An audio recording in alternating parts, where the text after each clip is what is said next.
ਸਤਿ ਸ਼੍ਰੀ ਅਕਾਲ ਜੀ ਸਾਰਿਆਂ ਨੂੰ। ਆਪਾਂ ETT 6635 ਤੇ 2364 ਦਾ ਪੇਪਰ ਜਿਸ ਬੁੱਕ 'ਚੋਂ ਆਇਆ ਸੀ ਉਸ ਬੁੱਕ ਦੇ ਕੁਐਸਚਨ ਕਰਨ ਜਾ ਰਹੇ ਹਾਂ। ਮੈਂ ਉਸ ਬੁੱਕ ਦਾ ਨਾਮ ਨਹੀਂ ਲੈ ਸਕਦਾ ਬਿਕੋਜ਼ ਆਫ ਕਾਪੀਰਾਈਟ, ਪਰ ਇਹ ਸਾਰੇ ਸਵਾਲ ਉਸੇ ਕਿਤਾਬ 'ਚੋਂ ਨੇ ਅਤੇ ਮੈਂ ਚਾਹਾਂਗਾ ਕਿ ਤੁਸੀਂ ਸਾਰੇ ਇਹ ਕੁਐਸਚਨਸ ਪੜ੍ਹ ਕੇ ਜਾਓ, ਕਿਉਂਕਿ ਇਸ ਬੁੱਕ 'ਚੋਂ ਪੇਪਰ ਆਉਣ ਦੇ ਚਾਂਸ ਹੋ ਸਕਦੇ ਨੇ। ਮੈਂ ਕੋਈ ਗਰੰਟੀ ਨਹੀਂ ਦੇ ਰਿਹਾ, ਕੀ ਪਤਾ ਇਸ ਵਾਰ ਪੇਪਰ ਬਿਲਕੁਲ ਅਲੱਗ ਬੁੱਕ ਤੋਂ ਪਾ ਦੇਣ, ਬਟ ਅਗਰ ਦੋ ਪੇਪਰ ਆਏ ਨੇ ਤਾਂ ਚਾਂਸ ਨੇ ਤੀਸਰਾ ਪੇਪਰ ਵੀ ਇੱਥੋਂ ਆਏਗਾ। ਮੈਂ ਕੋਸ਼ਿਸ਼ ਕਰਾਂਗਾ ਤੁਹਾਨੂੰ ਸਾਰੇ ਕੁਐਸਚਨ ਐਕਸਪਲੇਨ ਵੀ ਕਰਾਂ ਅਤੇ ਸਮਝਾਵਾਂ ਵੀ। ਠੀਕ ਹੈ ਜੀ। ਪਹਿਲਾ ਹੈ ਦ ਹਿਊਮਨ ਆਈ। ਦੇਖੋ, the human eye forms the image of an object at its. ਇਹਨੂੰ ਆਪਾਂ ਸਮਝਦੇ ਹਾਂ। ਉਹ ਕਹਿੰਦੇ ਨੇ ਕਿ ਹਿਊਮਨ ਆਈ ਆਪਣੇ ਅੱਖ ਦੇ ਵਿੱਚ ਇਮੇਜ ਕਿੱਥੇ ਬਣਾਉਂਦੀ। ਪਹਿਲਾਂ ਆਪਾਂ ਥੋੜ੍ਹਾ ਹਿਊਮਨ ਆਈ ਦਾ ਸਟਰਕਚਰ ਸਮਝ ਲਈਏ। ਦੇਖੋ, ਜਿਹੜੀ ਹਿਊਮਨ ਆਈ ਹੈ ਨਾ, ਜਿਹੜੀ ਹਿਊਮਨ ਆਈ ਹੈ ਉਹਦਾ ਥੋੜ੍ਹਾ ਸਟਰਕਚਰ ਸਮਝਦੇ ਹਾਂ। ਦੇਖੋ, ਜਦੋਂ ਆਈਸ ਦੇ ਅੰਦਰ ਨਾ ਲੈਂਸ ਹੁੰਦਾ ਅਤੇ ਲੈਂਸ ਦੇ ਉੱਪਰਲੇ ਪਾਸੇ ਅਤੇ ਨੀਚੇ ਵਾਲੇ ਪਾਸੇ ਇੱਥੇ ਸਿਲਰੀ ਮਸਲਸ ਹੁੰਦੇ ਨੇ। ਅਤੇ ਅਗਲਾ ਜਿਹੜਾ ਲੈਂਸ ਨੂੰ ਕਵਰ ਕੀਤਾ ਜਾਂਦਾ ਕਿਤੇ ਨਾ ਕਿਤੇ ਹੁੰਦਾ ਕੋਰਨੀਆ ਨਾਲ। ਜਦੋਂ ਆਪਾਂ ਕਿਸੇ ਦੀ ਅੱਖ ਡੋਨੇਟ ਕਰਦੇ ਹਾਂ, ਐਕਚੁਅਲੀ ਆਪਾਂ ਕੋਰਨੀਆ ਡੋਨੇਟ ਕਰਦੇ ਹਾਂ। ਅਤੇ ਇਹ ਜਿਹੜੀ ਆਈਜ਼ ਬੋਲ ਹੈ ਕੁਛ ਇਸ ਤਰ੍ਹਾਂ ਵੇਖਣ 'ਚ ਲੱਗਦੀ ਹੈ, ਅਤੇ ਇਹ ਆਈ ਇੱਕ ਸਿਗਨਲ ਭੇਜਦੀ ਹੈ ਇੱਥੋਂ। ਕੁਛ ਆਪਣੀ ਨਰਵਸ ਹੁੰਦੀਆਂ, ਕੁਛ ਨਾੜਾਂ ਹੁੰਦੀਆਂ, ਉਹਨੂੰ ਕਹਿੰਦੇ ਓਪਟੀਕਲ ਨਰਵਸ। ਇੱਥੋਂ ਲਾਈਟ ਆਉਂਦੀ ਹੈ ਆਪਣੀ ਅੱਖ ਦੇ ਅੰਦਰ, ਉਹ ਇਸ ਲੈਂਸ ਤੱਕ ਜਾਂਦੀ ਹੈ ਅਤੇ ਇਮੇਜ ਕਿੱਥੇ ਬਣਾਉਂਦੀ ਹੈ ਆਪਣੇ ਇੱਥੇ। ਇਸ ਜਗ੍ਹਾ ਨੂੰ ਕਹਿੰਦੇ ਨੇ ਸਕਰੀਨ, ਜਿਹਨੂੰ ਆਪਾਂ ਕਹਿੰਦੇ ਹਾਂ ਰੈਟੀਨਾ। ਠੀਕ ਹੈ। ਆਹ ਜਿਹੜਾ ਅਗਲਾ ਹਿੱਸਾ ਬਿਲਕੁਲ ਇਹ ਪਤਲੀ ਜਿਹੀ ਇੱਕ ਛੰਨੀ ਤਰ੍ਹਾਂ ਹੁੰਦੀ ਹੈ, ਇੱਕ ਬਹੁਤ ਟਰਾਂਸਪੇਰੈਂਟ। ਜਦੋਂ ਆਪਾਂ ਆਪਣੀ ਅੱਖ ਨੂੰ ਵੇਖਦੇ ਚਮਕਦੀ ਨਾ ਅੱਖ, ਉਹ ਇੱਕ ਟਰਾਂਸਪੇਰੈਂਟ ਲੇਅਰ ਹੁੰਦੀ, ਉਹਨੂੰ ਆਪਾਂ ਕਹਿੰਦੇ ਕੋਰਨੀਆ। ਠੀਕ ਹੈ। ਇਹ ਜਿਹੜਾ ਵਿਚਕਾਰ ਬਣਿਆ ਲੈਂਸ, ਇਹ ਤੁਹਾਨੂੰ ਪਤਾ ਲੱਗ ਹੀ ਗਿਆ। ਅਤੇ ਜਿਹੜੇ ਸਾਈਡਸ 'ਤੇ ਇਹਨੂੰ ਕਹਿੰਦੇ ਸਿਲਰੀ ਮਸਲਸ। ਠੀਕ ਹੈ। ਕੋਰਨੀਆ ਦਾ ਕੰਮ ਕੀ ਹੁੰਦਾ? ਕੋਰਨੀਆ ਦਾ ਕੰਮ ਹੁੰਦਾ, ਇਹਦਾ ਕੰਮ ਹੈ ਆਪਣੀ ਅੱਖ ਨੂੰ ਪ੍ਰੋਟੈਕਟ ਕਰਨਾ ਮਿੱਟੀ ਤੋਂ, ਕੋਈ ਅੰਦਰ ਨਾ ਜਾਵੇ। ਲੈਂਸ ਦਾ ਕੰਮ ਹੈ ਇਮੇਜ ਨੂੰ ਫੋਕਸ ਕਰਨਾ, ਕਿਹਦੇ 'ਤੇ? ਰੈਟੀਨਾ 'ਤੇ ਇਮੇਜ ਬਣਾਉਣੀ। ਸਿਲਰੀ ਮਸਲਸ ਦਾ ਕੰਮ ਹੈ ਜਿਹੜੇ ਆਪਣਾ ਲੈਂਸ ਹੈ ਉਹਨੂੰ ਕਦੇ ਪਤਲਾ ਕਰ ਦਿੰਦੀ ਹੈ, ਕਦੇ ਮੋਟਾ ਕਰ ਦਿੰਦੀ ਹੈ। ਠੀਕ ਹੈ। ਕਦੇ ਮੋਟਾ ਕਰ ਦਿੰਦੀ, ਕਦੇ ਪਤਲਾ ਕਰ ਦਿੰਦੀ। ਇਮੇਜ ਕਿੱਥੇ ਬਣਾਉਂਦੀ ਉਸ ਹਿਸਾਬ ਨਾਲ। ਓਪਟੀਕਲ ਨਰਵਸ ਦਾ ਕੰਮ ਕੀ ਹੈ? ਸਿਗਨਲ ਨੂੰ ਬ੍ਰੇਨ ਤੱਕ ਭੇਜਣਾ। ਇਹਦੇ ਅੱਗੇ ਇਸ ਜਗ੍ਹਾ 'ਤੇ ਇੱਥੇ ਇੱਕ ਆਈਰਿਸ ਹੁੰਦਾ। ਆਈਰਿਸ ਦਾ ਕੰਮ ਹੁੰਦਾ ਜਿਹੜੀ ਲਾਈਟ ਆਪਣੇ ਅੰਦਰ ਆ ਰਹੀ ਹੈ ਉਹਦੇ ਅਮਾਊਂਟ ਨੂੰ, ਕਿੰਨੀ ਲਾਈਟ ਅੰਦਰ ਜਾਏਗੀ ਉਹਨੂੰ ਕੰਟਰੋਲ ਕਰਨਾ। ਇਹ ਆਪਦੇ ਸਾਈਜ਼ ਨੂੰ ਵੱਡਾ ਅਤੇ ਛੋਟਾ ਕਰਦਾ ਹੈ। ਜਿਵੇਂ ਆਪਾਂ ਥੀਏਟਰ 'ਚ ਜਾਂਦੇ ਹਾਂ ਤਾਂ ਆਪਣੇ ਉੱਥੇ ਲਾਈਟ ਘੱਟ ਹੁੰਦੀ ਹੈ ਤਾਂ ਆਪਣਾ ਆਈਰਿਸ ਦਾ ਸਾਈਜ਼ ਵੱਡਾ ਹੋ ਜਾਂਦਾ, ਇੱਥੋਂ ਲਾਈਟ ਜ਼ਿਆਦਾ ਅੰਦਰ ਜਾਏਗੀ। ਜੇ ਧੁੱਪ 'ਚ ਆਉਂਦੇ ਹਾਂ ਤਾਂ ਇਹਦਾ ਸਾਈਜ਼ ਛੋਟਾ ਹੋ ਜਾਂਦਾ, ਕਿਉਂਕਿ ਜ਼ਿਆਦਾ ਲਾਈਟ ਹੁੰਦੀ ਹੈ ਧੁੱਪ 'ਚ। ਆਪਾਂ ਚਾਹੁੰਦੇ ਹਾਂ ਆਪਣੀ ਅੱਖ ਦੇ ਅੰਦਰ ਘੱਟ ਜਾਏ। ਠੀਕ ਹੈ। ਇਹ ਤੁਹਾਨੂੰ ਹਲਕਾ ਜਿਹਾ ਸਟਰਕਚਰ ਸਮਝਾਤਾ। ਹੁਣ ਆਪਾਂ ਕੁਐਸਚਨਸ ਕਰਨੇ ਆ, ਈਜ਼ੀ ਰਹਿਣਗੇ। ਦੇਖੋ, the human eye forms the image. Image ਕਿੱਥੇ ਬਣਾਉਂਦੀ ਹੈ? ਰੈਟੀਨਾ 'ਤੇ। ਕਿੱਥੇ ਬਣਾਉਂਦੀ ਹੈ? ਰੈਟੀਨਾ 'ਤੇ। ਅਗਲਾ, the change in focal length of the lens is caused by. ਉਹ ਕਹਿੰਦੇ ਨੇ ਜਿਹੜਾ ਆਪਣਾ ਲੈਂਸ ਹੈ ਉਹ ਕਦੇ ਪਤਲਾ ਹੋ ਜਾਂਦਾ ਅਤੇ ਕਦੇ ਮੋਟਾ ਹੋ ਜਾਂਦਾ। ਇਹ ਪਤਲਾ ਮੋਟਾ ਕਿਵੇਂ ਹੁੰਦਾ? ਮੈਂ ਤੁਹਾਨੂੰ ਹੁਣੇ ਦੱਸਿਆ ਸੀ। ਇਹ ਕੌਣ ਕਰਦਾ? ਸਿਲਰੀ ਮਸਲਸ। ਵੇਖਿਆ ਸੀ ਨਾ ਆਪਾਂ ਸਿਲਰੀ ਮਸਲਸ। ਠੀਕ ਹੈ ਜੀ। ਅਗਲਾ, the least distance of distinct vision for a young adult. The least distance for young adult with normal vision is about. ਦਾ ਮਤਲਬ ਹੈ ਕਿ ਜਿਹੜਾ ਕੋਈ ਇੱਕ ਹੈਲਦੀ ਹਿਊਮਨ ਹੈ ਉਹ ਆਪਦੀ ਅੱਖ ਦੇ ਤੋਂ ਕਿੰਨੀ ਦੂਰੀ 'ਤੇ, ਅੱਖ ਤੋਂ ਕਿੰਨੀ ਦੂਰੀ 'ਤੇ ਕਿਸੇ ਵੀ ਓਬਜੈਕਟ ਨੂੰ ਵੇਖ ਸਕਦਾ ਹੈ। ਤਾਂ ਮਿਨੀਮਮ ਕਿੰਨੀ ਦੂਰੀ, ਕਿੰਨਾ ਕਲੋਜ਼ ਹੋ ਸਕਦਾ। ਇੱਕ ਹੁੰਦਾ ਫਾਰ ਡਿਸਟੈਂਸ, ਇੱਕ ਹੁੰਦਾ ਨੀਅਰ ਡਿਸਟੈਂਸ। ਤਾਂ ਆਪਾਂ ਆਪਣੀ ਅੱਖ ਤੋਂ ਅਗਰ ਕੋਈ ਚੀਜ਼ 25 ਸੈਂਟੀਮੀਟਰ ਦੀ ਦੂਰੀ 'ਤੇ, ਕਿੰਨੀ? 25 ਸੈਂਟੀਮੀਟਰ ਦੀ, ਤਾਂ ਆਪਾਂ ਨੂੰ ਈਜ਼ਲੀ ਵਿਖੇਗੀ। 25 ਤੋਂ ਕੋਲ ਲਿਆਵਾਂਗੇ ਨਾ ਹੋਰ ਕਲੋਜ਼, ਤਾਂ ਆਪਾਂ ਨੂੰ ਥੋੜ੍ਹੀ ਬਲਰ ਵਿਖੇਗੀ, ਆਪਣੇ ਸਿਰ 'ਤੇ ਦਰਦ ਹੋਣਾ ਸ਼ੁਰੂ ਹੋ ਜਾਏਗਾ। ਅਗਲਾ, ਦ ਰਿਫਰੈਕਸ਼ਨ ਆਫ ਲਾਈਟ ਇਨ ਦ ਆਈ ਅਕਰਸ। ਜੋ ਲਾਈਟ ਹੈ ਉਹਦੀ ਰਿਫਰੈਕਸ਼ਨ, ਆਪਾਂ ਵੇਖਿਆ ਸੀ ਨਾ ਸੈਂਟਰ 'ਚ ਇੱਕ ਲੈਂਸ ਹੈਗਾ ਸੀ। ਠੀਕ ਹੈ। ਅੱਗੇ ਕੋਰਨੀਆ ਹੈਗਾ ਸੀ। ਕੀ ਕਰਦੇ ਨੇ ਜਦੋਂ ਆਪਣੇ ਅੰਦਰ ਲਾਈਟ ਆਉਂਦੀ ਹੈ ਤਾਂ ਕੋਰਨੀਆ ਅਤੇ ਲੈਂਸ ਦੋਵੇਂ ਲਾਈਟ ਨੂੰ ਥੋੜ੍ਹਾ ਜਿਹਾ ਮੋੜ ਦਿੰਦੇ ਨੇ। ਤਾਂ ਇਹਦਾ ਆਨਸਰ ਆਏਗਾ ਬੋਥ ਕੋਰਨੀਆ ਐਂਡ ਲੈਂਸ। ਇਹ ਲਾਈਟ ਨੂੰ ਥੋੜ੍ਹਾ ਮੋੜਦੇ ਨੇ, ਰਿਫਰੈਕਟ ਕਰਦੇ ਨੇ, ਕਿਉਂਕਿ ਮੀਡੀਅਮ ਬਦਲਦਾ ਤਾਂ ਜਾ ਕੇ ਤਾਂ ਰੈਟੀਨਾ 'ਤੇ ਇਮੇਜ ਬਣੇਗੀ ਆਪਣੀ, ਹੈ ਨਾ, ਇਸ ਕਰਕੇ। ਅਗਲਾ, to focus the image of the nearby object on retina of an eye, the distance between eye lens and the retina is increased, the distance between eye lens and the retina is decreased, the thickness of eye lens is decreased, the thickness of eye lens is increased। देखो, अगर अपनी ਅੱਖ मान लो अपनी ਅੱਖ है, ਕੋਈ ਚੀਜ਼ ਅੱਖ ਦੇ ਬਹੁਤ ਨੇੜੇ ਪਈ ਹੈ ਨਾ, ਤਾਂ ਜਿਹੜਾ ਅੰਦਰ ਲੈਂਸ ਹੈ ਨਾ ਉਹਨੂੰ ਮੋਟਾ ਹੋਣਾ ਪਏਗਾ। ਲੈਂਸ ਨੂੰ ਕੀ ਹੋਣਾ ਪਏਗਾ? ਮੋਟਾ। ਅਤੇ ਅਗਰ ਕੋਈ ਬਹੁਤ ਦੂਰ ਪਈ ਆਪਣੀ ਅੱਖ ਤੋਂ ਤਾਂ ਜਿਹੜਾ ਲੈਂਸ ਹੈ ਉਹ ਬਿਲਕੁਲ ਪਤਲਾ ਹੋ ਜਾਂਦਾ ਹੈ। ਠੀਕ ਹੈ। ਤਾਂ ਹੁਣ ਆਹ ਦਾ ਮਤਲਬ ਕਿ the thickness of eye lens is decreased. ਅਗਰ ਕੋਈ ਚੀਜ਼ ਅੱਖ ਦੇ ਬਹੁਤ ਨੇੜੇ ਪਈ ਹੈ ਤਾਂ ਆਈ ਲੈਂਸ ਨੂੰ ਬਹੁਤ ਪਤਲਾ ਹੋਣਾ ਪਏਗਾ। ਮੈਂ ਕਿਹਾ ਨੀਅਰ ਹੈ ਨਾ, ਮੈਂ ਗਲਤ ਕਹਿ ਬੈਠਾ, ਦੁਬਾਰਾ ਦੱਸਦਾ। ਕਹਿੰਦਾ the thickness of eye lens is increased ਆਉਣਾ ਚਾਹੀਦਾ ਹੈ। मतलब कि ਜਿਹੜਾ ਉਹ ਲੈਂਸ ਹੈ ਥੋੜਾ ਮੋਟਾ ਹੋ ਜਾਏਗਾ। ਅਗਰ ਇਹ ਆਪਣੀ ਅੱਖ ਹੈ ਤਾਂ ਲੈਂਸ ਨੂੰ ਕੀ ਹੋਣਾ ਪਏਗਾ, ਥੋੜਾ ਮੋਟਾ ਹੋਣਾ ਪਏਗਾ। ਅਗਰ ਕੋਈ ਆਬਜੈਕਟ ਆਪਣੇ ਨੇੜੇ ਪਿਆ, ਅਗਰ ਦੂਰ ਪਿਆ ਤਾਂ ਪਤਲਾ ਹੋ ਜਾਏਗਾ। The term accommodation as applied to the eye refers to, ਕਿ ਜਿਹੜਾ ਅਕੋਮੋਡੇਸ਼ਨ ਹੈ ਉਹਦਾ ਮਤਲਬ ਕੀ ਹੈ। ਦੇਖੋ ਅਕੋਮੋਡੇਸ਼ਨ ਹੁੰਦਾ ਕਿ ਆਪਾਂ ਇੱਕ control the intensity of light, ਇਹ ਕਰਦਾ iris. Erect the inverted image ਨੂੰ ਪੁੱਠਾ ਕਰਨਾ, ਇਹ ਵੀ ਆਪਣਾ ਬ੍ਰੇਨ ਕਰਦਾ। Vary the focal length of lens, vary the distance between the lens and the retina. ਇਹਦਾ ਆਂਸਰ ਆਏਗਾ vary the focal length of the lens. ਇਹਦਾ ਮਤਲਬ ਇਹ ਹੁੰਦਾ ਹੈ ਕਿ ਆਪਾਂ ਕਿੰਨਾ ਦੂਰ ਵੇਖ ਸਕਦੇ ਹਾਂ ਅਤੇ ਕਿੰਨਾ ਪਾਸ ਵੇਖ ਸਕਦੇ ਹਾਂ। ਇਹ ਕੌਣ ਕਰੇਗਾ? ਇਹ ਜਦੋਂ ਆਪਾਂ ਦੂਰ ਵੇਖਾਂਗੇ ਤਾਂ ਆਪਣਾ ਲੈਂਸ ਕੀ ਹੋ ਜਾਏਗਾ, ਪਤਲਾ। ਜੇ ਆਪਾਂ ਨੇੜੇ ਵੇਖਾਂਗੇ ਤਾਂ ਲੈਂਸ ਕੀ ਹੋ ਜਾਏਗਾ, ਮੋਟਾ। ਇਹਦਾ ਮਤਲਬ ਜਦੋਂ ਪਤਲਾ ਹੁੰਦਾ ਉਦੋਂ ਫੋਕਲ ਲੈਂਥ ਅਲੱਗ ਹੁੰਦੀ ਹੈ, ਜਦੋਂ ਮੋਟਾ ਹੁੰਦਾ ਉਦੋਂ ਫੋਕਲ ਲੈਂਥ ਅਲੱਗ ਹੁੰਦੀ ਹੈ। ਅਤੇ ਇਹ ਦੂਰ ਨੇੜੇ ਨੂੰ ਆਪਾਂ ਅਕੋਮੋਡੇਸ਼ਨ ਕਹਿੰਦੇ ਹਾਂ। ਇਹਦਾ ਮਤਲਬ ਫੋਕਲ ਲੈਂਥ ਦੇ ਬਦਲਾਵ ਨੂੰ ਵੀ ਆਪਾਂ ਅਕੋਮੋਡੇਸ਼ਨ ਨਾਲ ਜੋੜਾਂਗੇ। ਤਾਂ term accommodation refers to ability to vary the focal length, ਵੀ ਕਿਸੇ ਦੀ ਅੱਖ ਕਿੰਨੀ ਫੋਕਲ ਲੈਂਥ ਨੂੰ ਬਦਲ ਸਕਦੀ ਹੈ, ਉਹ ਅਕੋਮੋਡੇਸ਼ਨ ਹੈ। ਕਿ ਕਿੰਨਾ ਉਹ ਦੂਰ ਵੇਖ ਸਕਦੀ ਹੈ ਅਤੇ ਕਿੰਨਾ ਉਹ ਨੇੜੇ ਵੇਖ ਸਕਦੀ ਹੈ, ਕਿੰਨੀ ਉਹ ਫੋਕਲ ਲੈਂਥ ਜ਼ਿਆਦਾ ਵਧਾ ਸਕਦੀ ਹੈ, ਕਿੰਨੀ ਫੋਕਲ ਲੈਂਥ ਘੱਟ ਕਰ ਸਕਦੀ ਹੈ। ਇਹਨੂੰ ਆਪਾਂ ਕਹਿੰਦੇ ਹਾਂ ਪਾਵਰ ਅਕੋਮੋਡੇਸ਼ਨ। ਤਾਂ ਇਹਦਾ ਆਂਸਰ ਆਏਗਾ ਵੇਰੀ ਦਾ ਫੋਕਲ ਲੈਂਥ। ਠੀਕ ਹੈ ਜੀ। ਅਗਲਾ, which of the following controls the amount of light entering the eye. ਮੈਂ ਤੁਹਾਨੂੰ ਥੋੜ੍ਹੀ ਦੇਰ ਪਹਿਲਾਂ ਹੀ ਦੱਸਿਆ ਸੀ ਕਿ ਜਿਹੜਾ ਆਪਣਾ ਅੱਖ ਦਾ ਕੋਰਨੀਆ ਹੈ, ਇਹਦੇ ਪਿੱਛੇ ਇੱਕ ਲੈਂਸ ਲੱਗਿਆ ਹੁੰਦਾ ਹੈ। ਆਪਣੀ ਅੱਖ ਦੇ ਕੋਰਨੀਆ ਤੋਂ ਲਾਈਟ ਆਉਂਦੀ ਹੈ, ਇੱਥੇ ਇੱਕ ਆਈਰਿਸ ਲੱਗਿਆ ਹੁੰਦਾ। ਉਹ ਆਈਰਿਸ ਵੇਖਦਾ ਕਿ ਰੋਸ਼ਨੀ ਜ਼ਿਆਦਾ ਹੈ ਕਿ ਰੋਸ਼ਨੀ ਘੱਟ ਹੈ। ਅਗਰ ਧੁੱਪ ਹੈ ਤਾਂ ਰੋਸ਼ਨੀ ਜ਼ਿਆਦਾ ਹੋਏਗੀ, ਉਹਨੂੰ ਛੋਟਾ ਕਰ ਦੇਗੀ। ਅਗਰ ਧੁੱਪ ਨਹੀਂ ਹੈਗੀ ਤਾਂ ਉਹ ਕੀ ਕਰੇਗੀ, ਇਹਦਾ ਸਾਈਜ਼ ਥੋੜ੍ਹਾ ਵੱਡਾ ਕਰ ਦੇਗੀ ਤਾਂ ਕਿ ਜ਼ਿਆਦਾ ਲਾਈਟ ਅੰਦਰ ਜਾ ਸਕੇ। ਤਾਂ ਇਹਦਾ ਆਂਸਰ ਕੀ ਆਏਗਾ, ਆਈਰਿਸ। ਸਮਝ ਆ ਗਿਆ ਜੀ। ਅੱਗੇ ਕਰਦੇ ਹਾਂ। ਦ ਹਿਊਮਨ ਆਈ, ਅਗਲਾ ਕੁਐਸਚਨ ਹੈ ਆਹ ਵਾਲਾ। The human eye possess the power of accommodation. This is the power of accommodation ਦਾ ਮਤਲਬ ਕੀ ਹੈ ਕਿ ਆਪਾਂ ਕਿਸੇ ਵੀ ਆਬਜੈਕਟ ਨੂੰ ਅਲੱਗ-ਅਲੱਗ ਜਗ੍ਹਾ ਤੋਂ ਕਿਵੇਂ ਫੋਕਸ ਕਰ ਸਕਦੇ ਹਾਂ। ਕਿੰਨਾ ਆਪਾਂ ਦੂਰ ਦੇਖ ਸਕਦੇ ਹਾਂ ਅਤੇ ਕਿੰਨਾ ਆਪਾਂ ਪਾਸ ਵੇਖ ਸਕਦੇ ਹਾਂ। ਇਹਦਾ ਮਤਲਬ ਕਿੰਨੀ ਆਪਾਂ ਉਹਦੀ ਫੋਕਲ ਲੈਂਥ ਚੇਂਜ ਕਰ ਸਕਦੇ ਹਾਂ। ਤਾਂ ਇਹਦਾ ਆਪਸ਼ਨ ਬਣੇਗਾ ਸੀ, the focus on object at different ਡਿਸਟੈਂਸਿਸ।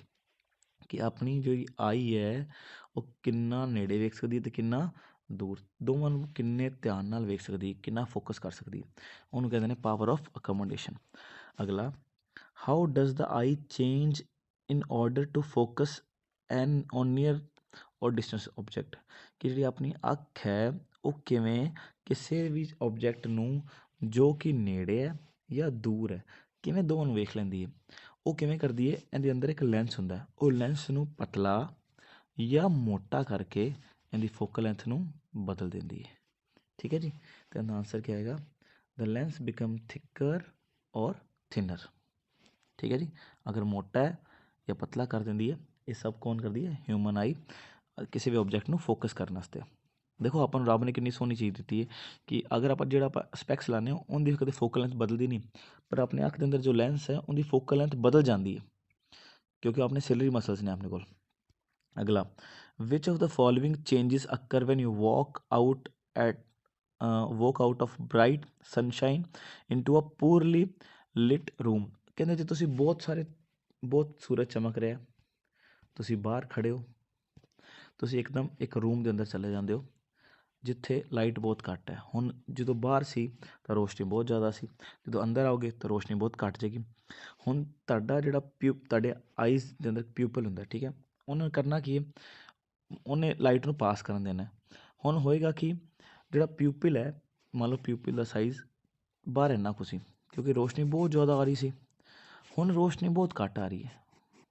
ਠੀਕ ਹੈ।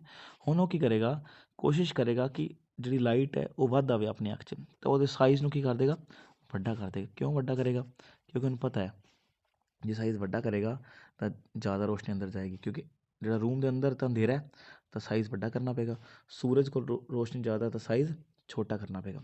ਇਹਦਾ ਮਤਲਬ ਜਦੋਂ ਆਪਾਂ ਸਨਲਾਈਟ 'ਚ ਆਉਂਦੇ ਹਾਂ ਤਾਂ ਪਿਊਪਲ ਦਾ ਸਾਈਜ਼ ਛੋਟਾ ਹੋ ਜਾਂਦਾ ਹੈ, ਅਤੇ ਜਦੋਂ ਆਪਾਂ ਰੂਮ 'ਚ ਜਾਂਦੇ ਹਾਂ ਤਾਂ ਪਿਊਪਲ ਦਾ ਸਾਈਜ਼ ਵੱਡਾ ਹੋ ਜਾਂਦਾ ਹੈ। ਇਹਦਾ ਮਤਲਬ the pupil will become larger. ਠੀਕ ਹੈ ਜੀ। ਅਗਲਾ, the size of pupil of the eye is adjusted by. ਹੁਣ ਪਿਊਪਲ ਦਾ ਸਾਈਜ਼ ਐਡਜਸਟ ਕੌਣ ਕਰਦਾ? ਦੇਖੋ ਮੈਂ ਤੁਹਾਨੂੰ ਦੱਸਿਆ ਸੀ, ਜਿਹੜੀ ਆਪਣੀ ਕੋਰਨੀਆ ਹੈ, ਕੋਰਨੀਆ ਦੇ ਪਿੱਛੇ ਜਾਵਾਂਗੇ, ਇੱਥੇ ਆਪਣੀ ਹਿਊਮਨ ਆਈ ਬਣ ਗਈ, ਨਰਵਸ ਬਣ ਗਿਆ, ਇੱਥੇ ਲੈਂਸ ਬਣ ਗਿਆ, ਇੱਥੇ ਇੱਕ ਆਈਰਿਸ ਹੁੰਦਾ, ਆਈਰਿਸ। ਇਹ ਆਪਣੀ ਆਈ ਨੂੰ ਕੀ ਕਰਦਾ, ਕਲਰ ਪ੍ਰੋਵਾਈਡ ਕਰਦਾ ਅਤੇ ਪਿਊਪਿਲ ਦਾ ਸਾਈਜ਼ ਚੇਂਜ ਕਰਦਾ। ਇਹ ਜਿਹੜਾ ਖਾਲੀ ਮੋਹਰਾ ਹੈ ਨਾ ਹੋਲ, ਇਹਨੂੰ ਆਪਾਂ ਪਿਊਪਿਲ ਕਹਿੰਦੇ ਹਾਂ। ਇਹਦਾ ਸਾਈਜ਼ ਕੌਣ ਡਿਸਾਈਡ ਕਰਦਾ, ਆਈਰਿਸ। ਕੌਣ ਡਿਸਾਈਡ ਕਰਦਾ, ਆਈਰਿਸ। ਤਾਂ ਉਹਨੇ ਕਿਹਾ ਹੈ ਕਿ size of pupil of the eyes is adjusted by iris. ਕੌਣ ਕਰਦਾ, ਆਈਰਿਸ। ਸਮਝ ਲੱਗ ਗਈ ਸਾਰਿਆਂ ਨੂੰ ਜੀ। ਚਲੋ ਅੱਗੇ ਕਰਦੇ ਹਾਂ। ਹੁਣ ਥੋੜ੍ਹਾ ਡਿਫੈਕਟਸ ਦੇ ਕੁਐਸਚਨ ਆਏ ਨੇ, ਇਹ ਇੰਪੋਰਟੈਂਟ ਨੇ, ਧਿਆਨ ਨਾਲ ਸੁਣਿਆ ਜੀ। the human eye can focus the objects at different distances। ਜਿਹੜੀ ਅੱਖ ਹੈ ਆਪਣੀ, ਉਹ ਅਲੱਗ ਅਲੱਗ ਡਿਸਟੈਂਸ ਨੂੰ ਫੋਕਸ ਕਰ ਸਕਦੀ ਬਾਈ ਐਡਜਸਟਿੰਗ ਦਾ ਫੋਕਲ ਲੈਂਥ। ਮੈਂ ਤੁਹਾਨੂੰ ਦੱਸਿਆ ਸੀ, ਅਗਰ ਆਪਾਂ ਦੂਰ ਵੇਖਣਾ ਹੈ ਤਾਂ ਲੈਂਸ ਪਤਲਾ ਹੋ ਜਾਏਗਾ, ਜੇ ਆਪਾਂ ਨੇੜੇ ਵੇਖਣਾ ਤਾਂ ਲੈਂਸ ਮੋਟਾ ਹੋ ਜਾਏਗਾ। ਦਿਸ ਇਜ਼ ਡਿਊ ਟੂ, ਇਹ ਕਿਉਂ ਹੁੰਦਾ ਹੈ, ਇਹ ਬਿਕੋਜ਼ ਆਫ ਅਕੋਮੋਡੇਸ਼ਨ। ਪੜ੍ਹਿਆ ਸੀ ਨਾ ਅਕੋਮੋਡੇਸ਼ਨ ਕੀ ਹੈ, ਕਿ ਕਿਸੇ ਵੀ ਆਬਜੈਕਟ ਨੂੰ ਵੇਖਣਾ, ਚਾਹੇ ਦੂਰ ਹੋਵੇ ਚਾਹੇ ਨੇੜੇ। ਤੁਸੀਂ ਸੋਚੋ, ਤੁਸੀਂ ਕਈ ਵਾਰੀ ਬਾਹਰ ਖੜ੍ਹੇ ਹੁੰਦੇ ਹੋ, ਤੁਹਾਡੇ ਬਿਲਕੁਲ ਘਰ ਦੇ ਬਾਹਰ ਕਾਰ ਖੜੀ, ਤੁਸੀਂ ਉਹ ਵੀ ਵੇਖ ਪਾ ਰਹੇ ਹੋ, ਅਤੇ ਗਲੀ ਦੇ ਐਂਡ 'ਤੇ ਕੋਈ ਹੋਰ ਚੀਜ਼ ਖੜੀ, ਟਰੱਕ, ਤੁਸੀਂ ਉਹ ਵੀ ਵੇਖ ਪਾ ਰਹੇ ਹੋ। ਮਤਲਬ ਇੱਕ ਚੀਜ਼ ਬਹੁਤ ਨਜ਼ਦੀਕ, ਇੱਕ ਚੀਜ਼ ਬਹੁਤ ਦੂਰ ਹੈ, ਤੁਸੀਂ ਦੋਨਾਂ ਨੂੰ ਇੱਕ ਹੀ ਟਾਈਮ 'ਤੇ ਅਲੱਗ ਅਲੱਗ ਜਗ੍ਹਾ, ਜਦੋਂ ਕਾਰ ਵੱਲ ਵੇਖਦੇ ਹੋ ਕਾਰ ਫੋਕਸਡ ਵਿਖਦੀ ਹੈ, ਟਰੱਕ ਵੱਲ ਵੇਖਦੇ ਹੋ ਟਰੱਕ ਫੋਕਸਡ ਵਿਖਦਾ ਹੈ। ਇਹ ਬਿਕੋਜ਼ ਆਫ ਅਕੋਮੋਡੇਸ਼ਨ। ਠੀਕ ਹੈ ਜੀ। ਅਗਲਾ, the defect of vision which cannot be corrected by spectacles. ਉਹ ਕਹਿੰਦਾ ਹੈ ਕਿ ਇਹਦਾ ਕਿਹੜਾ ਅੱਖ ਦਾ ਡਿਫੈਕਟ ਹੈ ਜਿਹਨੂੰ ਆਪਾਂ ਬਿਨਾਂ ਸਪੈਕਟੈਕਲਸ ਤੋਂ, ਮਤਲਬ ਵਿਚ ਕੈਨੋਟ ਬੀ ਕਰੈਕਟਡ, ਜਿਹਨੂੰ ਆਪਾਂ ਸਪੈਕਟੈਕਲਸ ਨਾਲ ਵੀ ਠੀਕ ਨਹੀਂ ਕਰ ਸਕਦੇ, ਮਤਲਬ ਸਪੈਕਸ ਪਾ ਕੇ ਵੀ ਠੀਕ ਨਹੀਂ ਹੋ ਸਕਦਾ। ਉਹ ਹੁੰਦਾ ਹੈ ਕੈਟਰੈਕਟ, ਜਿਹਨੂੰ ਆਪਾਂ ਮੋਤੀਆ ਕਹਿੰਦੇ ਹਾਂ। ਮੋਤੀਆ ਇੱਕ ਐਸਾ ਡਿਫੈਕਟ ਹੈ ਜਿਹਨੂੰ ਆਪਾਂ ਐਨਕ ਪਾ ਕੇ ਵੀ ਠੀਕ ਨਹੀਂ ਕਰ ਸਕਦੇ। ਅਗਲਾ, a person cannot see the distance object clearly. ਇੱਕ ਬੰਦਾ ਹੈ ਜਿਹਨੂੰ ਦੂਰ ਦੀ ਚੀਜ਼ਾਂ ਚੰਗੀ ਤਰ੍ਹਾਂ ਨਹੀਂ ਵਿਖਦੀਆਂ, ਬਟ ਉਹਨੂੰ ਨੇੜੇ ਦੀ ਚੀਜ਼ਾਂ ਆਰਾਮ ਨਾਲ ਵਿਖਦੀਆਂ ਨੇ। ਉਹ ਕਿਹੜਾ ਡਿਫੈਕਟ ਹੈ, ਉਹਨੂੰ ਕਹਿੰਦੇ ਨੇ, ਦੂਰ ਦੀ ਚੀਜ਼ਾਂ ਨਹੀਂ ਵਿਖਦੀਆਂ ਅਤੇ ਨੇੜੇ ਦੀ ਵਿਖਦੀਆਂ, ਉਹਨੂੰ ਕਹਿੰਦੇ ਨੇ ਮਾਇਓਪੀਆ। ਜਿਵੇਂ ਮੈਨੂੰ ਮਾਇਓਪੀਆ ਹੈ, ਸਮਝ ਲਓ, ਕਿਉਂਕਿ ਮੈਨੂੰ ਮੰਨ ਲਓ ਮੈਨੂੰ ਅਗਰ ਦੂਰ ਦੀ ਚੀਜ਼ ਜਿਹੜੀ ਦੂਰ ਦੀ ਚੀਜ਼ ਹੈ ਨਹੀਂ ਵਿਖਦੀ ਸਹੀ ਤਰ੍ਹਾਂ, ਨੇੜੇ ਦੀ ਚੀਜ਼ ਆਰਾਮ ਨਾਲ ਵਿਖਦੀ ਹੈ, ਤਾਂ ਮੈਨੂੰ ਮਾਇਓਪੀਆ ਹੋਏਗਾ। ਠੀਕ ਹੈ। ਇਹਨੂੰ ਇੱਕ ਹੋਰ ਨਾਮ ਨਾਲ ਜਾਣਿਆ ਜਾਂਦਾ ਹੈ, ਲੌਂਗ ਸਾਈਟਿਡਨੈਸ। ਮਤਲਬ ਮੈਂ ਦੂਰ ਦੀ ਚੀਜ਼ ਵੇਖ ਸਕਦਾ, ਸੌਰੀ ਸ਼ਾਰਟ ਸਾਈਟਿਡਨੈਸ, ਮਤਲਬ ਮੈਂ ਦੂਰ ਦੀ ਚੀਜ਼ ਨਹੀਂ ਵੇਖ ਸਕਦਾ ਪਰ ਨੇੜੇ ਦੀ ਤਾਂ ਵੇਖ ਸਕਦਾ ਨਾ, ਤਾਂ ਮੈਨੂੰ ਹੈਗੀ ਸ਼ਾਰਟ ਸਾਈਟਿਡਨੈਸ, ਮਤਲਬ ਮੈਂ ਨੇੜੇ ਦੀ ਚੀਜ਼ ਦੇਖ ਸਕਦਾ। ਇਹਨੂੰ ਦੂਸਰਾ ਨਾਮ ਕਹਿੰਦੇ ਨੇ ਮਾਇਓਪੀਆ। ਯਾਦ ਰੱਖਣਾ, ਬੜੀ ਦਿੱਕਤ ਹੁੰਦੀ ਇਹਦੇ 'ਚ। ਅਗਲਾ, ਦੋ a woman can see distance object clearly. ਇੱਕ ਔਰਤ ਹੈ ਜਿਹਨੂੰ ਦੂਰ ਦੀ ਚੀਜ਼ ਬੜੇ ਆਰਾਮ ਨਾਲ ਵਿਖਦੀ, she can't see the nearby object. ਹੁਣ ਪਰ ਨੇੜੇ ਦੀ ਨਹੀਂ ਵਿਖਦੀ, ਸ਼ੀ ਇਜ਼ ਸਫਰਿੰਗ ਫਰੋਮ। ਹੁਣ ਇੱਥੇ ਆਪਸ਼ਨ ਅਗਰ ਮਾਇਓਪੀਆ ਹਾਈਪਰਮੈਟਰੋਪੀਆ ਹੁੰਦੀ ਆ ਤਾਂ ਆਪਾਂ ਆਂਸਰ ਲਿਖਣਾ ਸੀ ਹਾਈਪਰਮੈਟਰੋਪੀਆ, ਕਿਉਂਕਿ ਜਿਸ ਬੰਦੇ ਨੂੰ ਦੂਰ ਦੀ ਚੀਜ਼ ਸਹੀ ਤਰ੍ਹਾਂ ਵਿਖੇ ਅਤੇ ਨੇੜੇ ਦੀ ਨਹੀਂ ਵਿਖੇ, ਉਹਨੂੰ ਕਹਿੰਦੇ ਨੇ ਹਾਈਪਰਮੈਟਰੋਪੀਆ। ਜਿਹਨੂੰ ਦੂਰ ਦੀ ਚੰਗੀ ਤਰ੍ਹਾਂ ਨਾ ਵਿਖੇ, ਜਿਵੇਂ ਜ਼ਿਆਦਾਤਰ ਲੋਕਾਂ ਨੂੰ ਦੂਰ ਦੀ ਚੰਗੀ ਤਰ੍ਹਾਂ ਨਹੀਂ ਦਿਖਦੀ, ਤਾਂ ਮੋਸਟਲੀ ਲੋਕਾਂ ਨੂੰ ਮਾਇਓਪੀਆ ਹੁੰਦਾ ਹੈ। ਪਰ ਇੱਥੇ ਉਹਨੇ ਕਿਹਾ ਔਰਤ ਨੂੰ ਉਲਟਾ ਹੈ, ਦੂਰ ਦੀ ਚੀਜ਼ ਸਾਫ਼ ਵਿਖਦੀ ਹੈ, ਨੇੜੇ ਦੀ ਚੀਜ਼ ਸਾਫ਼ ਨਹੀਂ ਦਿਖਦੀ, ਉਹਨੂੰ ਹਾਈਪਰਮੈਟਰੋਪੀਆ ਹੈ। ਪਰ ਹੁਣ ਹਾਈਪਰਮੈਟਰੋਪੀਆ ਦਾ ਦੂਸਰਾ ਨਾਮ ਆਪਾਂ ਯਾਦ ਰੱਖਣਾ। ਦੇਖੋ, ਜਦੋਂ ਵੀ ਆਂਸਰ ਹੈ ਲੌਂਗ ਸਾਈਟਿਡਨੈਸ ਜਾਂ ਸ਼ਾਰਟ, ਇਹਨੂੰ ਕਿਵੇਂ ਯਾਦ ਰੱਖਣਾ, ਜਿਹੜੀ ਚੀਜ਼ ਉਹਨੂੰ ਚੰਗੀ ਤਰ੍ਹਾਂ ਵਿਖਦੀ ਪਈ ਨਾ, ਉਹ ਉਹਦਾ ਡਿਫੈਕਟ ਹੈ। ਹੁਣ ਦੇਖੋ ਉਹਨੂੰ ਕੀ ਹੈ, ਦੋ a woman can see the distance object clearly. ਇਹਦਾ ਮਤਲਬ ਦੂਰ ਦੀ ਚੀਜ਼ ਉਹਨੂੰ ਚੰਗੀ ਤਰ੍ਹਾਂ ਵਿਖਦੀ ਹੈ, ਤਾਂ ਉਹਨੂੰ ਮਤਲਬ ਉਹਨੂੰ ਹੈ ਕਿ ਲੌਂਗ ਸਾਈਟਿਡਨੈਸ, ਦੂਰ ਦੀ ਚੀਜ਼, ਲੌਂਗ ਮਤਲਬ ਦੂਰ ਦੀ, ਸਾਈਟਿਡਨੈਸ ਮਤਲਬ ਦੇਖ ਸਕਦੀ ਹੈ, ਤਾਂ ਉਹਨੂੰ ਡਿਫੈਕਟ ਦਾ ਨਾਮ ਕੀ ਰੱਖਿਆ ਉਹਨਾਂ ਨੇ, ਲੌਂਗ ਸਾਈਟਿਡਨੈਸ। ਬੜੇ ਬੱਚੇ ਗਲਤ ਕਰਕੇ ਆਉਂਦੇ ਨੇ, ਉਹਨਾਂ ਨੂੰ ਲੱਗਦਾ ਹੈ ਕਿ ਉਹਨੂੰ ਨੇੜੇ ਦੀ ਚੀਜ਼ ਨਹੀਂ ਵਿਖਦੀ ਤਾਂ ਉਹਨੂੰ ਡਿਫੈਕਟ ਹੋ ਗਿਆ ਸ਼ਾਰਟ ਸਾਈਟਿਡਨੈਸ। ਐਵੇਂ ਨਹੀਂ ਲਿਖਣਾ, ਉਹਨੂੰ ਜਿਹੜਾ ਵਿਖਦਾ ਉਹੀ ਡਿਫੈਕਟ ਨਾਮ ਹੈ। ਉਹਨੂੰ ਦੂਰ ਦਾ ਵਿਖਦਾ ਹੈ ਤਾਂ ਉਹਨੂੰ ਲੌਂਗ ਸਾਈਟਿਡਨੈਸ, ਉਹਨੂੰ ਨੇੜੇ ਦਾ ਵਿਖਦਾ ਤਾਂ ਸ਼ਾਰਟ ਸਾਈਟਿਡਨੈਸ। ਗਲਤੀ ਨਹੀਂ ਕਰਨੀ। ਠੀਕ ਹੈ। ਅਗਲਾ, a young man has to hold a book at arm length to be able to read it clearly. The defect is, ਇੱਕ ਬੰਦਾ ਹੈ, ਉਹਨੂੰ ਆਦੀ ਕਿਤਾਬ ਨੂੰ ਥੋੜ੍ਹੀ ਇੱਕ ਬਾਂਹ ਦੂਰ ਕਰਨਾ ਪੈਂਦਾ, ਮਤਲਬ ਦੂਰ ਰੱਖਣਾ ਪੈਂਦਾ, ਕਿਉਂਕਿ ਜਿਵੇਂ ਆਪਾਂ ਨੋਰਮਲੀ ਬੁੱਕ ਨੂੰ ਨੇੜੇ ਪੜ੍ਹਨੇ ਆ ਨਾ, ਉਹਨੂੰ ਦੂਰ ਕਰਨਾ ਪੈਂਦਾ। ਐਟ ਆਰਮ ਲੈਂਥ ਮਤਲਬ ਪੂਰੀ ਬਾਂਹ ਖੋਲ੍ਹ ਕੇ, ਸਟਰੈਚ ਕਰਕੇ। ਜੇ ਮੰਨ ਲਓ ਅਗਰ ਉਹ ਬੰਦਾ ਬੈਠਾ ਹੈ ਤਾਂ ਉਹਨੂੰ ਆਦੀ ਅਗਰ ਕੋਈ ਕਿਤਾਬ ਪੜ੍ਹਨ ਲੱਗਿਆ ਤਾਂ ਬਾਂਹ ਨੂੰ ਇੱਥੇ ਦੂਰ ਰੱਖ ਕੇ ਬੁੱਕ ਪੜ੍ਹਦਾ, ਨੇੜੇ ਨਹੀਂ ਪੜ੍ਹ ਸਕਦਾ। ਤਾਂ ਦੱਸੋ ਉਹਨੂੰ ਡਿਫੈਕਟ ਕਿਹੜਾ। ਹੁਣ ਵੇਖੋ, ਉਹਨੂੰ ਇਹਦਾ ਮਤਲਬ ਨੇੜੇ ਦੀ ਚੀਜ਼ ਚੰਗੀ ਤਰ੍ਹਾਂ ਨਹੀਂ ਵਿਖਦੀ, ਨੇੜੇ ਦੀ ਚੀਜ਼ ਚੰਗੀ ਤਰ੍ਹਾਂ ਨਹੀਂ ਵਿਖਦੀ, ਉਹਦਾ ਮਤਲਬ ਉਹਨੂੰ ਦੂਰ ਦੀ ਵਿਖਦੀ ਹੈ, ਇਹਦਾ ਮਤਲਬ ਉਹਨੂੰ ਲੌਂਗ ਸਾਈਟਿਡਨੈਸ ਹੈ। ਪਰ ਹੁਣ ਆਪਾਂ ਇਹਦੇ ਆਪਸ਼ਨ 'ਚ ਦਿੱਤਾ ਹੈ ਮਾਇਓਪੀਆ, ਹਾਈਪਰਮੈਟਰੋਪੀਆ। ਅਤੇ ਗੱਲ ਯਾਦ ਰੱਖਿਆ ਸੀ, ਜ਼ਿਆਦਾਤਰ ਲੋਕਾਂ ਨੂੰ ਮਾਇਓਪੀਆ ਹੁੰਦਾ। ਮਾਇਓਪੀਆ ਮਤਲਬ ਕੀ ਹੁੰਦਾ ਹੈ ਕਿ ਜਦੋਂ ਕਿਸੇ ਵੀ ਬੰਦੇ ਨੂੰ ਦੂਰ ਦੀ ਚੀਜ਼ ਚੰਗੀ ਤਰ੍ਹਾਂ ਨਾ ਵਿਖੇ, ਪਰ ਇਹਨੂੰ ਤਾਂ ਦੂਰ ਦੀ ਚੰਗੀ ਤਰ੍ਹਾਂ ਵਿਖਦੀ ਹੈ, ਨੇੜੇ ਦੀ ਨਹੀਂ ਵਿਖਦੀ, ਇਹਦਾ ਮਤਲਬ ਇਹਦਾ ਆਂਸਰ ਹਾਈਪਰਮੈਟਰੋਪੀਆ ਹੈ। ਮੈਂ ਤੁਹਾਨੂੰ ਕਨਫਿਊਜ਼ ਨਹੀਂ ਕਰ ਰਿਹਾ, ਧਿਆਨ ਨਾਲ ਸੁਣੋ ਕਿ ਮਾਇਓਪੀਆ ਜ਼ਿਆਦਾਤਰ ਸਾਰੇ ਬੱਚਿਆਂ ਨੂੰ ਹੁੰਦਾ ਹੈ, ਮਤਲਬ ਲੋਕਾਂ ਨੂੰ ਦੂਰ ਦੀ ਚੀਜ਼ ਨਹੀਂ ਵਿਖਦੀ ਤਾਂ ਐਨਕ ਲੱਗਦੀ ਹੈ, ਤਾਂ ਜ਼ਿਆਦਾਤਰ ਲੋਕਾਂ ਨੂੰ ਮਾਇਓਪੀਆ ਹੁੰਦਾ ਹੈ। ਪਰ ਇੱਥੇ ਉਲਟਾ ਹੈ, ਉਹ ਜਿਹੜਾ ਬੰਦਾ ਹੈ ਉਹਨੂੰ ਨੇੜੇ ਦੀ ਚੀਜ਼ ਵਿਖਦੀ, ਨੇੜੇ ਦੀ ਚੀਜ਼ ਚੰਗੀ ਤਰ੍ਹਾਂ ਨਹੀਂ ਵਿਖਦੀ, ਦੂਰ ਦੀ ਚੰਗੀ ਤਰ੍ਹਾਂ ਵਿਖੀ ਜਾਂਦੀ, ਤਾਂ ਹੀ ਤਾਂ ਉਹਨੂੰ ਬੁੱਕ ਦੂਰ ਕਰਨੀ ਪੈਂਦੀ ਪਈ। ਉਹਨੇ ਬੁੱਕ ਨੂੰ ਦੂਰ ਕੀਤਾ ਤਾਂ ਕਿ ਬੁੱਕ ਨੂੰ ਪੜ੍ਹ ਸਕੇ, ਇਹਦਾ ਮਤਲਬ ਉਹਨੂੰ ਹਾਈਪਰਮੈਟਰੋਪੀਆ ਹੈ। ਮੈਨੂੰ ਵੀ ਇਹ ਯਾਦ ਨਹੀਂ ਰਹਿੰਦਾ ਸੀ ਮਾਇਓਪੀਆ ਕਿਹੜਾ, ਹਾਈਪਰਮੈਟਰੋਪੀਆ ਕਿਹੜਾ। ਫਿਰ ਮੈਂ ਯਾਦ ਕੀਤਾ ਕਿ ਜ਼ਿਆਦਾਤਰ ਲੋਕਾਂ ਨੂੰ ਮਾਇਓਪੀਆ ਹੈ, ਤਾਂ ਮਤਲਬ ਜ਼ਿਆਦਾਤਰ ਲੋਕਾਂ ਨੂੰ ਦੂਰ ਦੀ ਚੀਜ਼ ਨਹੀਂ ਵਿਖਦੀ, ਯੰਗ ਮੁੰਡਿਆਂ ਨੂੰ, ਯੰਗ ਕੁੜੀਆਂ ਨੂੰ, ਹੈ ਨਾ। ਇਸ ਕਰਕੇ ਸਾਰਿਆਂ ਨੂੰ ਮਾਇਓਪੀਆ ਯਾਦ ਰੱਖਣਾ ਹੈ। ਇਸ ਬੰਦੇ ਨੂੰ ਪੁੱਠਾ ਹੈ, ਇਸ ਬੰਦੇ ਨੂੰ ਕਿਤਾਬ ਦੂਰ ਕਰਨੀ ਪੈਂਦੀ ਹੈ, ਮਤਲਬ ਦੂਰ ਦੀ ਚੀਜ਼ ਚੰਗੀ ਤਰ੍ਹਾਂ ਦੇਖ ਸਕਦਾ ਹੈ, ਤਾਂ ਇਹਨੂੰ ਕੀ ਹੋ ਗਿਆ, ਹਾਈਪਰਮੈਟਰੋਪੀਆ ਯਾਦ ਰੱਖਣਾ ਹੈ। ਇਹ ਬੜੇ ਕਨਫਿਊਜ਼ਿੰਗ ਕੁਐਸਚਨ ਨੇ। ਅੱਗੇ ਕਰਦੇ ਹਾਂ। ਹੁਣ ਇਹ ਚੀਜ਼ਾਂ ਥੋੜ੍ਹੀਆਂ ਜਿਹੀ ਡਿਫੀਕਲਟ ਨੇ, ਥੋੜ੍ਹੇ ਜਿਹੇ ਧਿਆਨ ਨਾਲ ਸਮਝਿਆ ਜਾਏ। ਯਾਰ ਰੱਟਾ ਮਾਰਨਾ ਤਾਂ ਰੱਟਾ ਮਾਰਨੇ 'ਚ ਮੈਨੂੰ ਕੋਈ ਦਿੱਕਤ ਨਹੀਂ। ਆਫਟਰ ਟੈਸਟਿੰਗ ਦਾ ਆਈ, ਇੱਕ ਬੰਦਾ ਹੈ, ਦੇਖੋ ਉਹਦੀ ਅੱਖ ਖਰਾਬ ਹੋ ਗਈ, ਤਾਂ ਉਹਨੂੰ ਡਾਕਟਰ ਨੇ ਕਿਹਾ ਵੀ ਤੂੰ ਲੈਫਟ ਆਈ ਦਾ ਤੇਰਾ 2 ਪਾਵਰ ਦਾ +2 ਪਾਵਰ ਦਾ ਲੱਗੇਗਾ ਚਸ਼ਮਾ, ਅਤੇ ਦੂਜੀ ਤੇ ਤੇਰਾ +2.25 ਦਾ ਲੱਗੇਗਾ। ਦੇਖੋ ਹੁਣ ਆਪਾਂ ਯਾਦ ਰੱਖਣਾ, ਜਦੋਂ ਕਿਸੇ ਬੰਦੇ ਨੂੰ ਮਾਇਓਪੀਆ ਆਉਂਦੀ ਹੈ, ਯਾਦ ਰੱਖਿਆ ਜੇ, ਮਾਇਓਪੀਆ ਜਿਹੜਾ ਜ਼ਿਆਦਾਤਰ ਲੋਕਾਂ ਨੂੰ ਹੈਗਾ, ਤਾਂ ਉਹਨਾਂ ਨੂੰ ਇਹ ਵਾਲਾ ਲੈਂਸ ਲਾਉਣਾ ਪੈਂਦਾ ਅੱਖ ਦੇ ਅੰਦਰ।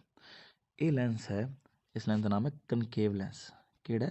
ਕਨਕੇਵ ਲੈਂਸ, ਯਾਦ ਰੱਖਣਾ। ਹੁਣ ਇਸ ਲੈਂਸ ਦੀ ਜਿਹੜੀ ਫੋਕਲ ਲੈਂਥ ਹੈ, ਇਹ ਇਸ ਪਾਸੇ ਬਣੇਗੀ। ਇਹਦਾ ਸਰਕਲ ਇੱਧਰ ਬਣੇਗਾ, ਇੱਕ ਸਰਕਲ ਇੱਧਰ ਬਣੇਗਾ। ਆਪਾਂ ਫਸਟ ਸਰਕਲ ਵੇਖਣਾ ਹੁੰਦਾ, ਫਸਟ ਸਰਕਲ ਇਸ ਪਾਸੇ ਬੰਦਾ ਵਾ। ਜਿਹੜਾ ਮੈਥ ਥੋੜ੍ਹਾ ਬਹੁਤ ਜਾਣਦੇ ਨੇ, ਇੱਧਰ ਪੋਜ਼ੀਟਿਵ ਹੁੰਦੀ ਹੈ, ਇੱਧਰ ਨੈਗੇਟਿਵ। ਆਪਾਂ ਫਸਟ ਸਰਕਲ ਵੇਖਣਾ, ਫਸਟ ਸਰਕਲ ਨੈਗੇਟਿਵ ਹੈ, ਇਹਦਾ ਮਤਲਬ ਜਿਹੜਾ ਜੇ ਵੀ ਇਹ ਵਾਲਾ ਲੈਂਸ ਹੁੰਦਾ ਹੈ, ਉਹਦੀ ਫੋਕਲ ਲੈਂਥ ਹਮੇਸ਼ਾ ਨੈਗੇਟਿਵ ਹੁੰਦੀ ਹੈ। ਕੀ ਹੁੰਦੀ ਹੈ? ਨੈਗੇਟਿਵ। ਹੁਣ ਜਿਸ ਬੰਦੇ ਨੂੰ ਹਾਈਪਰਮੈਟਰੋਪੀਆ, ਕੀ ਹੈਗਾ? ਹਾਈਪਰਮੈਟਰੋਪੀਆ, ਉਹਨੂੰ ਇਹ ਵਾਲਾ ਲੈਂਸ ਲੱਗਦਾ। ਹੁਣ ਇਹ ਵਾਲੇ ਲੈਂਸ ਜੇ ਅਗਰ ਚੈੱਕ ਕੀਤੀ ਜਾਵੇ, ਤਾਂ ਪਹਿਲਾ ਸਰਕਲ ਇੱਧਰ ਬਣੇਗਾ, ਦੂਜਾ ਸਰਕਲ ਇੱਧਰ ਬਣੇਗਾ। ਇਹ ਹੁੰਦਾ ਫਸਟ ਸਰਕਲ ਹੁੰਦਾ, ਸੈਕਿੰਡ ਸਰਕਲ ਹੈ। ਇਹਦੀ ਫੋਕਲ ਲੈਂਥ ਪੋਜ਼ੀਟਿਵ ਹੁੰਦੀ ਹੈ। ਤਾਂ ਤੁਹਾਨੂੰ ਦੁਬਾਰਾ ਲਿਖ ਦਿੰਦਾ, ਜਿਹੜਾ ਇਹ ਵਾਲਾ ਲੈਂਸ ਹੈ, ਇਹਦੀ ਫੋਕਲ ਲੈਂਥ ਕੀ ਹੈ? ਨੈਗੇਟਿਵ। ਜਿਹੜਾ ਇਹ ਵਾਲਾ ਲੈਂਸ ਹੈ, ਇਹਦੀ ਫੋਕਲ ਲੈਂਥ ਕੀ ਹੈ? ਪੋਜ਼ੀਟਿਵ। ਹੁਣ ਜਿਸ ਬੰਦੇ ਨੂੰ ਮਾਇਓਪੀਆ, ਉਹ ਇਹ ਵਾਲਾ ਲੈਂਸ ਲਾਉਂਦਾ ਹੈ, ਜਿਹਨੂੰ ਹਾਈਪਰਮੈਟਰੋਪੀਆ, ਉਹ ਇਹ ਵਾਲਾ ਲੈਂਸ ਲਾਉਂਦਾ ਹੈ। ਠੀਕ ਹੈ। ਹੁਣ ਪਾਵਰ ਫੋਕਲ ਲੈਂਥ ਡਿਪੈਂਡ ਕਰਦੀ। ਉਹਨੇ ਬੰਦੇ ਨੇ ਕੀ ਕੀਤਾ ਹੈ, ਬੰਦੇ ਨੂੰ ਡਾਕਟਰ ਨੇ ਕਿਹਾ ਤੈਨੂੰ 2 ਚਸ਼ਮੇ, 2 ਪਾਵਰ ਹੈਗੇ ਨੇ, ਇੱਕ ਦੀ +2, ਇੱਕ +2.5। ਇਹਦਾ ਮਤਲਬ ਉਹਨੂੰ ਫੋਕਲ ਲੈਂਥ ਪੋਜ਼ੀਟਿਵ ਚਾਹੀਦੀ ਹੈ, ਤਾਂ ਹੀ ਉਹਦੀ ਪਾਵਰ ਪੋਜ਼ੀਟਿਵ ਆਉਂਦੀ ਪਈ ਹੈ। ਅਗਰ ਪਾਵਰ ਪੋਜ਼ੀਟਿਵ ਹੈ ਤਾਂ ਫੋਕਲ ਲੈਂਥ ਵੀ ਪੋਜ਼ੀਟਿਵ। ਫੋਕਲ ਲੈਂਥ ਪੋਜ਼ੀਟਿਵ ਕਿੰਦੀ ਹੈ? ਇਸ ਲੈਂਸ ਦੀ। ਇਹ ਲੈਂਸ ਕਿਦੋਂ ਲਾਉਣਾ ਪੈਂਦਾ? ਜਦੋਂ ਆਪਾਂ ਨੂੰ ਕੀ ਹੋਵੇ? ਹਾਈਪਰਮੈਟਰੋਪੀਆ। ਕੀ ਹੋਵੇ? ਹਾਈਪਰਮੈਟਰੋਪੀਆ। ਹੁਣ ਆਪਾਂ ਵੇਖਦੇ ਹਾਂ, ਅਗਰ ਉਹਨੂੰ ਮਤਲਬ ਉਹਨੂੰ ਹਾਈਪਰਮੈਟਰੋਪੀਆ ਹੈਗਾ, ਮਤਲਬ ਡਾਕਟਰ ਨੇ ਅਗਰ ਉਹਨੂੰ ਆਹ 2 ਚਸ਼ਮੇ ਲਾਉਣਾ ਸਿੱਖਿਆ ਹੈ, ਇਹਦਾ ਮਤਲਬ ਉਹਨੂੰ ਕੀ ਹੈਗਾ? ਹਾਈਪਰਮੈਟਰੋਪੀਆ। ਹਾਈਪਰਮੈਟਰੋਪੀਆ ਕਿਹੜਾ? ਜਿਹੜਾ ਸਾਰਿਆਂ ਨੂੰ ਆਮ ਨਹੀਂ ਹੁੰਦਾ। ਇਹਦਾ ਮਤਲਬ ਇਸ ਬੰਦੇ ਨੂੰ ਨੇੜੇ ਦੀ ਚੀਜ਼ ਚੰਗੀ ਤਰ੍ਹਾਂ ਨਹੀਂ ਵਿਖਦੀ, ਅਤੇ ਦੂਰ ਦੀ ਚੀਜ਼ ਚੰਗੀ ਤਰ੍ਹਾਂ ਵਿਖਦੀ ਹੈ। ਦੂਰ ਦੀ ਚੀਜ਼ ਚੰਗੀ ਤਰ੍ਹਾਂ ਵਿਖੇ ਤਾਂ ਆਪਾਂ ਨਾਮ ਕੀ ਰੱਖਣਾ ਡਿਫੈਕਟ ਦਾ? ਲੌਂਗ ਸਾਈਟਿਡਨੈਸ। ਇਹਦਾ ਆਨਸਰ ਕੀ ਹੋਏਗਾ? ਲੌਂਗ ਸਾਈਟਿਡਨੈਸ। ਅਗਰ ਤੁਹਾਨੂੰ ਐਡਾ ਵੱਡਾ ਕੰਸੈਪਟ ਸਮਝ ਨਹੀਂ ਆ ਰਿਹਾ, ਤਾਂ ਇਹਨੂੰ ਸਿੰਪਲ ਯਾਦ ਰੱਖੋ, ਜਦੋਂ ਪਾਵਰ ਪੋਜ਼ੀਟਿਵ ਹੋਏਗੀ ਤਾਂ ਡਿਫੈਕਟ ਕਿਹੜਾ ਹੋਏਗਾ? ਪਾਵਰ ਪੋਜ਼ੀਟਿਵ ਹੈ ਨਾ, ਤਾਂ ਡਿਫੈਕਟ ਕਿਹੜਾ ਹੋਏਗਾ? ਲੌਂਗ ਸਾਈਟਿਡਨੈਸ। ਅਤੇ ਜਦੋਂ ਪਾਵਰ ਨੈਗੇਟਿਵ ਹੋਏਗੀ, ਜਿਵੇਂ ਅਗਲੇ ਕੁਐਸਚਨ 'ਚ ਵੇਖੋ, ਉਹਨੇ ਡਾਕਟਰ ਨੇ ਉਹਨੂੰ ਨੈਗੇਟਿਵ ਪਾਵਰ ਕਹੀ ਹੈ, ਇਹਦਾ ਮਤਲਬ ਉਹਨੂੰ ਡਿਫੈਕਟ ਕਿਹੜਾ ਹੋਏਗਾ? ਸ਼ਾਰਟ ਸਾਈਟਿਡਨੈਸ। ਸ਼ਾਰਟ ਸਾਈਟਿਡਨੈਸ। ਸ਼ਾਰਟ ਸਾਈਟਿਡਨੈਸ ਦਾ ਮਤਲਬ ਕੀ ਹੁੰਦਾ? ਜੇ ਇਹਨੂੰ ਆਪਾਂ ਕਹਾਂਗੇ ਹਾਈਪਰਮੈਟਰੋਪੀਆ, ਤਾਂ ਆਨਸਰ ਕੀ ਹੋਏਗਾ? ਮਾਇਓਪੀਆ। ਬਸ ਜੇ ਮਰਜ਼ੀ ਯਾਦ ਕਰ ਲਓ। ਠੀਕ ਹੈ। ਅਗਰ ਪੋਜ਼ੀਟਿਵ ਹੈ ਤਾਂ ਹਾਈਪਰਮੈਟਰੋਪੀਆ, ਨੈਗੇਟਿਵ ਹੈ ਤਾਂ ਮਾਇਓਪੀਆ। ਯਾਦ ਰੱਖਣਾ, ਪੋਜ਼ੀਟਿਵ ਪਾਵਰ ਡਾਕਟਰ ਨੇ ਲਵਾਈ ਤਾਂ ਹਾਈਪਰਮੈਟਰੋਪੀਆ, ਨੈਗੇਟਿਵ ਪਾਵਰ ਲਾਈ ਤਾਂ ਮਾਇਓਪੀਆ। ਠੀਕ ਹੈ। ਅਗਲਾ, A student sitting on the last bench in the class cannot read the writing on the blackboard. ਇੱਕ ਬੱਚਾ ਕਲਾਸ ਦੇ ਅੰਦਰ ਬਿਲਕੁਲ ਲਾਸਟ ਡੈਸਕ 'ਤੇ ਬੈਠਾ ਹੈ, ਪਰ ਉਹ ਧਿਆਨ ਨਾਲ ਬੋਰਡ 'ਤੇ ਜੋ ਲਿਖਿਆ ਨਹੀਂ ਪੜ੍ਹ ਪਾ ਰਿਹਾ, ਪਰ ਜਿਹੜੀ ਕਿਤਾਬ ਉਹਦੇ ਅੱਗੇ ਪਈ ਉਹਨੂੰ ਧਿਆਨ ਨਾਲ ਦੇਖ ਪਾ ਰਿਹਾ, ਪੜ੍ਹ ਪਾ ਰਿਹਾ, ਤਾਂ ਉਹਨੂੰ ਕਿਹੜਾ ਡਿਫੈਕਟ ਹੈ? ਇਹ ਜਿਹੜਾ ਸਾਰੇ ਬੱਚਿਆਂ ਨੂੰ ਹੁੰਦਾ ਹੈ, ਆਪਾਂ ਇਹਦਾ ਨਾਮ ਪੜ੍ਹਿਆ ਸੀ ਨਾ, ਇਹਦਾ ਨਾਮ ਕੀ ਹੈ? ਮਾਇਓਪੀਆ। ਠੀਕ ਹੈ। ਸਾਰੇ ਬੱਚਿਆਂ ਨੂੰ ਜ਼ਿਆਦਾਤਰ ਇਹ ਹੁੰਦਾ, ਦੂਰ ਦੀ ਚੀਜ਼ ਚੰਗੀ ਤਰ੍ਹਾਂ ਨਹੀਂ ਵਿਖਦੀ। ਹੁਣ ਇਹਦੇ 'ਚ ਹੋਇਆ ਕੀ ਹੈ?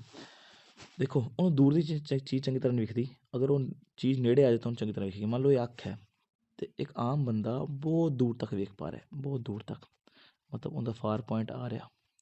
ਠੀਕ ਹੈ। ਪਰ ਜਿਸ ਬੰਦੇ ਨੂੰ, ਮੇਰੇ ਕੋਲ ਅੱਖ ਦੁਬਾਰਾ ਬਣਾਉਣਾ, ਜਿਸ ਬੰਦੇ ਨੂੰ ਮਾਇਓਪੀਆ ਹੈਗਾ, ਉਹਦੇ ਨਾਲ ਹੋਏਗਾ ਕਿ ਉਹ ਦੂਰ ਦੀ ਚੀਜ਼ ਵੇਖ ਨਹੀਂ ਪਾਏਗਾ, ਤਾਂ ਮਤਲਬ ਜਿਹੜੀ ਚੀਜ਼ ਦੂਰ ਹੈ, ਬਹੁਤ ਦੂਰ ਦਿਖਦੀ ਨਹੀਂ ਪਈ, ਅਗਰ ਉਹਨੂੰ ਚੱਕ ਕੇ ਨੇੜੇ ਲਿਆਈਏ, ਫਿਰ ਉਹਨੂੰ ਵਿਖਣੀ ਸ਼ੁਰੂ ਹੋ ਜਾਏਗੀ ਨਾ। ਇਹਦਾ ਮਤਲਬ the far point of the eye has come closer to him, ਕਿ ਪਹਿਲਾਂ ਉਹ ਜ਼ਿਆਦਾ ਦੂਰ ਦੇਖ ਪਾਉਂਦਾ ਸੀ, ਪਰ ਉਹ ਦੂਰੀ ਹੁਣ ਘੱਟ ਗਈ ਹੈ, ਤਾਂ ਉਹਦਾ ਫਾਰ ਪੁਆਇੰਟ ਕੀ ਹੋ ਗਿਆ? ਨੇੜੇ ਆ ਚੁੱਕਿਆ। ਠੀਕ ਹੈ। ਨਾ ਆਨਸਰ ਕੀ ਆਏਗਾ? D option. ਅਗਲਾ, ਹੁਣ ਇੱਕ ਬੰਦਾ ਹੈ, ਉਹ ਕਹਿੰਦੇ ਨੇ ਉਹ ਕਾਰ ਚਲਾਉਂਦਾ ਪਿਆ, ਅ ਮੈਨ ਡਰਾਈਵਿੰਗ ਅ ਕਾਰ। ਉਹਨੂੰ ਜਿਹੜੇ ਰਸਤੇ ਰੋਡ ਦੇ ਉੱਤੇ, ਅਗਰ ਰੋਡ ਦੇ ਉੱਤੇ ਜਿਹੜੇ ਸਾਈਡ 'ਤੇ ਟਰੈਫਿਕ ਸਿਗਨਲ ਲੱਗੇ ਹੁੰਦੇ ਜਾਂ ਬੋਰਡ ਲੱਗੇ ਹੁੰਦੇ ਨੇ, ਉਸ ਬੰਦੇ ਨੂੰ ਕਾਰ ਤੋਂ ਉਹ ਨਹੀਂ ਪੜ੍ਹੇ ਆਉਂਦੇ ਪਏ ਨੇ, ਸੌਰੀ। ਠੀਕ ਹੈ। ਉਹ ਪੜ੍ਹ ਸਕਦਾ ਜਿਹੜੇ ਟਰੈਫਿਕ ਸਿਗਨਲ ਨੇ, ਪਰ ਜਿਹੜੇ ਅੱਗੇ ਉਹਦੇ ਕੋਲ ਮੀਟਰ ਲੱਗਿਆ, ਕਾਰ ਦੇ ਅੱਗੇ ਸਪੀਡ ਵਾਲਾ ਉਹ ਨਹੀਂ ਪੜ੍ਹ ਪਾ ਰਿਹਾ। ਇਹਦਾ ਮਤਲਬ ਇਹ ਕੀ ਹੈ, ਉਹ ਨੇੜੇ ਦੀ ਚੀਜ਼ ਨਹੀਂ ਵੇਖ ਸਕਦਾ ਪਰ ਦੂਰ ਦੀ ਚੀਜ਼ ਦੇਖ ਸਕਦਾ ਹੈ। ਇਹਦਾ ਮਤਲਬ ਉਹਨੂੰ ਡਿਫੈਕਟ ਕਿਹੜਾ ਹੋਇਆ, ਹਾਈਪਰਮੈਟਰੋਪੀਆ। ਕਿਹੜਾ ਹੋਇਆ, ਹਾਈਪਰਮੈਟਰੋਪੀਆ। ਹਾਈਪਰਮੈਟਰੋਪੀਆ 'ਚ ਕੀ ਹੁੰਦਾ ਹੈ, ਆਪਾਂ ਦੂਰ ਦੀ ਚੀਜ਼ ਤਾਂ ਆਰਾਮ ਨਾਲ ਵੇਖ ਸਕਦੇ ਹਾਂ ਪਰ ਨੇੜੇ ਦੀ ਨਹੀਂ ਵੇਖ ਸਕਦੇ। ਇਹਦਾ ਮਤਲਬ ਜਿਹੜੇ ਨੇੜੇ ਦੀ ਚੀਜ਼ ਹੈ, ਦੇਖੋ ਜਿਹੜਾ ਅਗਰ ਕੋਈ ਦੂਰ ਹੈ ਉਹ ਤਾਂ ਵੇਖ ਜਾਏਗੀ ਪਰ ਜਿਹੜੀ ਨੇੜੇ ਦੀ ਉਹਨੂੰ ਨਹੀਂ ਵੇਖਣੀ। ਹੁਣ ਹੋਏਗਾ ਕਿ ਜਿਹੜੀ ਨੇੜੇ ਦੀ ਚੀਜ਼ ਹੈ ਅਗਰ ਉਹ ਦੂਰ ਚਲੀ ਜਾਏਗੀ ਤੁਹਾਨੂੰ ਵੇਖਣਾ ਸ਼ੁਰੂ ਹੋ ਜਾਏਗਾ। ਇਹਦਾ ਮਤਲਬ ਕੀ ਹੋਇਆ, the near point of the eye has receded away. ਮਤਲਬ ਜਿਹੜਾ ਨੀਅਰ ਪੁਆਇੰਟ ਹੈ ਉਹ ਪਹਿਲਾਂ ਇੱਥੇ ਹੋਣਾ ਚਾਹੀਦਾ ਸੀ ਪਰ ਅੱਖ 'ਚ ਡਿਫੈਕਟ ਹੋਣ ਕਰਕੇ ਚਲਾ ਗਿਆ ਇੱਥੇ। ਹੁਣ ਉਹਨੂੰ ਜਿਹੜੀ ਕਿਤਾਬ ਇੰਨੀ ਦੂਰੀ 'ਤੇ ਘੱਟ ਦੂਰੀ 'ਤੇ ਪਈ ਹੁੰਦੀ ਸੀ ਉਹ ਤਾਂ ਵਿਖਦੀ ਨਹੀਂ, ਜਿਹੜੀ ਜ਼ਿਆਦਾ ਦੂਰੀ 'ਤੇ ਪਈ ਹੁੰਦੀ ਉਹਨੂੰ ਦਿਖਣੀ ਸ਼ੁਰੂ ਹੋ ਜਾਂਦੀ ਹੈ।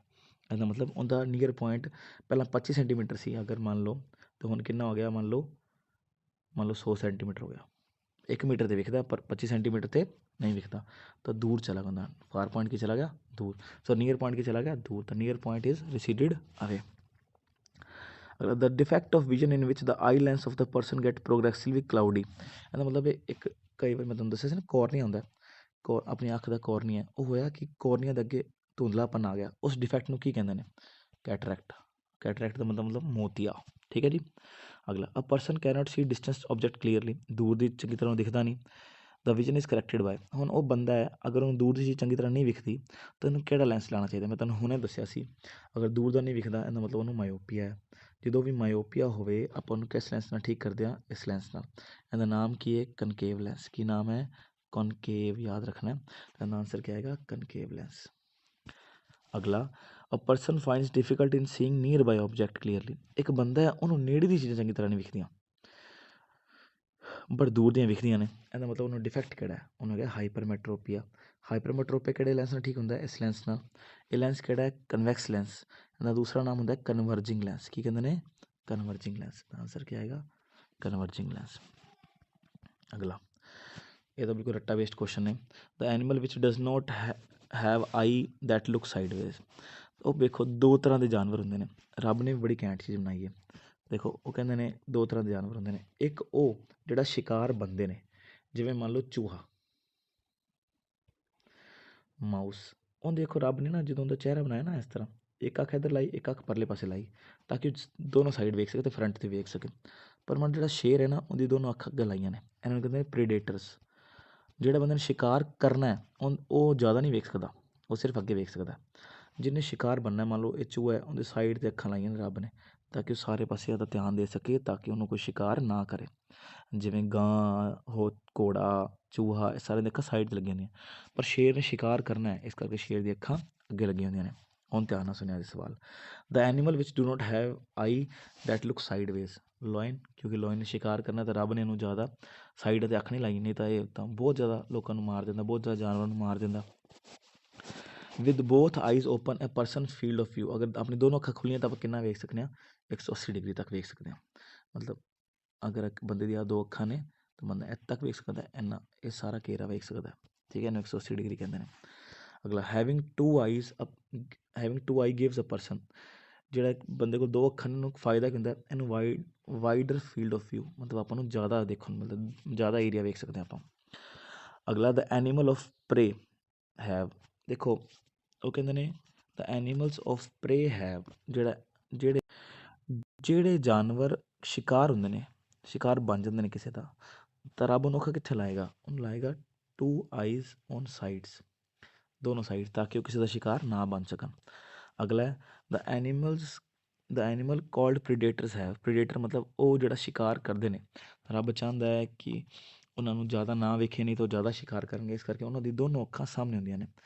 ਤਾਂ ਉਹਦਾ ਆਂਸਰ ਹੋਏਗਾ ਬੋਥ ਦਾ ਆਈਜ਼ ਔਨ ਫਰੰਟ। ਦੋਨੋਂ ਅੱਖਾਂ ਕਿੱਥੇ ਹੋਣ, ਸਾਹਮਣੇ, ਜਿਵੇਂ ਸ਼ੇਰ ਦੀਆਂ ਸਾਹਮਣੇ ਹੁੰਦੀਆਂ ਨੇ ਦੋਨੋਂ ਅੱਖਾਂ। ਸਮਝ ਲੱਗ ਗਿਆ ਜੀ। ਅੱਗੇ ਕਰਦੇ ਹਾਂ। The beam of light is shone into the glass prism, the light cannot be.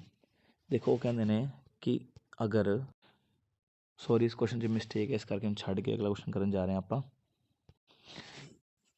ਦੇਖੋ ਜਦੋਂ ਕਿਸੇ, ਅਗਲਾ ਕੁਐਸਚਨ ਹੈ ਕਿ ਗਲਾਸ ਪ੍ਰਿਜ਼ਮ ਤੋਂ ਕਿਹੜੀ ਲਾਈਟ ਸਭ ਨਾਲ ਘੱਟ ਬੈਂਡ ਕਰਦੀ ਹੈ, ਸਭ ਨਾਲ ਲੀਸਟ ਬੈਂਡ ਕਰਦੀ ਹੈ। ਦੇਖੋ ਜਦੋਂ ਗਲਾਸ ਪ੍ਰਿਜ਼ਮ ਦੇ ਅੰਦਰ ਲਾਈਟ ਜਾਂਦੀ ਹੈ ਤਾਂ ਉਹ ਅੱਗੇ ਇਸ ਤਰ੍ਹਾਂ ਡਿਸਪਰਸ ਹੋ ਜਾਂਦੀ ਹੈ। ਅਤੇ ਜਿਹੜਾ ਸਭ ਨਾਲ ਥੱਲੇ ਕਲਰ ਜਾਂਦਾ ਨਾ, ਸਭ ਨਾਲ ਥੱਲੇ ਕਲਰ ਇੱਥੇ ਹੁੰਦਾ ਵਿਬਗਿਓਰ। ਵਿਬਗਿਓਰ ਬਣਦਾ ਹੈ, ਵਿਬਗਿਓਰ। ਸਭ ਨਾਲ ਘੱਟ ਬੈਂਡ ਇਹ ਹੋਈ, ਇਹਨੂੰ ਕਹਿੰਦੇ ਰੈੱਡ। ਕਿਹੜੀ ਹੈ? ਰੈੱਡ। ਤੇ ਸਭ ਨਾਲ ਜ਼ਿਆਦਾ ਕਿਹੜੀ ਬੈਂਡ ਹੁੰਦੀ? ਥੱਲੇ ਵਾਲੀ, ਉਹਨੂੰ ਵੀ ਮਤਲਬ ਵਾਇਲਟ। ਕਿਹੜੀ? ਵਾਇਲਟ। ਤੇ ਜ਼ਿਆਦਾ ਬੈਂਡ ਕਿਹੜੀ ਹੁੰਦੀ? ਵਾਇਲਟ। ਘੱਟ ਕਿਹੜੀ ਹੁੰਦੀ ਹੈ? ਰੈੱਡ। ਉਹਨੂੰ ਪੁੱਛਿਆ ਸਭ ਨਾਲ ਘੱਟ ਕਿਹੜੀ ਹੁੰਦੀ ਹੈ? ਰੈੱਡ। ਅਗਲਾ ਕੁਐਸਚਨ ਹੈ the colour of light which suffers maximum bending. ਕਿਹਨੂੰ ਸਭ ਨਾਲ ਜ਼ਿਆਦਾ ਬੈਂਡ ਕੀਤਾ ਜਾਂਦਾ? ਆਪਾਂ ਉਹਨੇ ਵੇਖਿਆ ਵਾਇਲਟ। ਅਗਲਾ which colours of white light is least deviated by the prism. ਕਿਹੜਾ ਹੈ ਜਿਹਨੂੰ ਲੀਸਟ ਡੇਵੀਏਸ਼ਨ ਮਿਲਦੀ ਹੈ, ਮਤਲਬ ਜਿਹੜਾ ਬਹੁਤ ਜ਼ਿਆਦਾ, ਜਿਹੜਾ ਅਦਰ ਰਸਤੇ ਜਾਂਦਾ, ਉਹ ਵਿਚਕਾਰਲਾ ਕਲਰ ਹੈ ਯੈਲੋ। ਠੀਕ ਹੈ।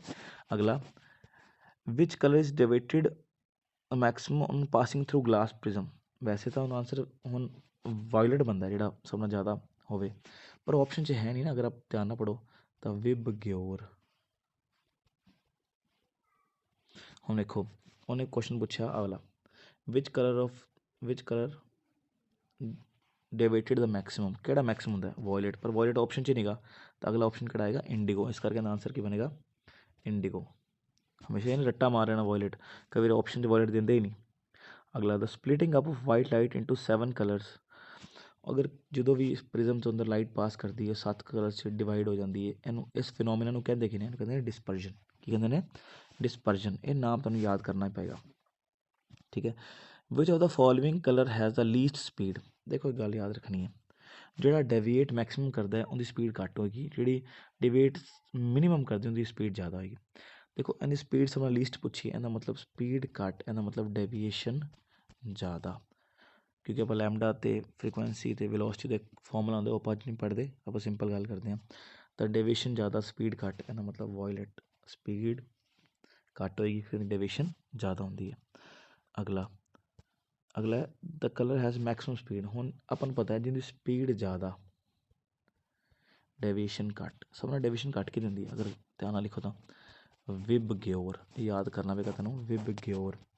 ਸਭ ਨਾਲ ਜ਼ਿਆਦਾ ਡੇਵੀਏਸ਼ਨ ਘੱਟ ਰੈੱਡ ਦੀ ਹੁੰਦੀ, ਤਾਂ ਸਪੀਡ ਸਭ ਨਾਲ ਜ਼ਿਆਦਾ ਕਿੰਨੀ ਹੋਏਗੀ? ਰੈੱਡ ਦੀ। ਰੈੱਡ ਆਪਸ਼ਨ 'ਚ ਹੀ ਨਹੀਂਗਾ।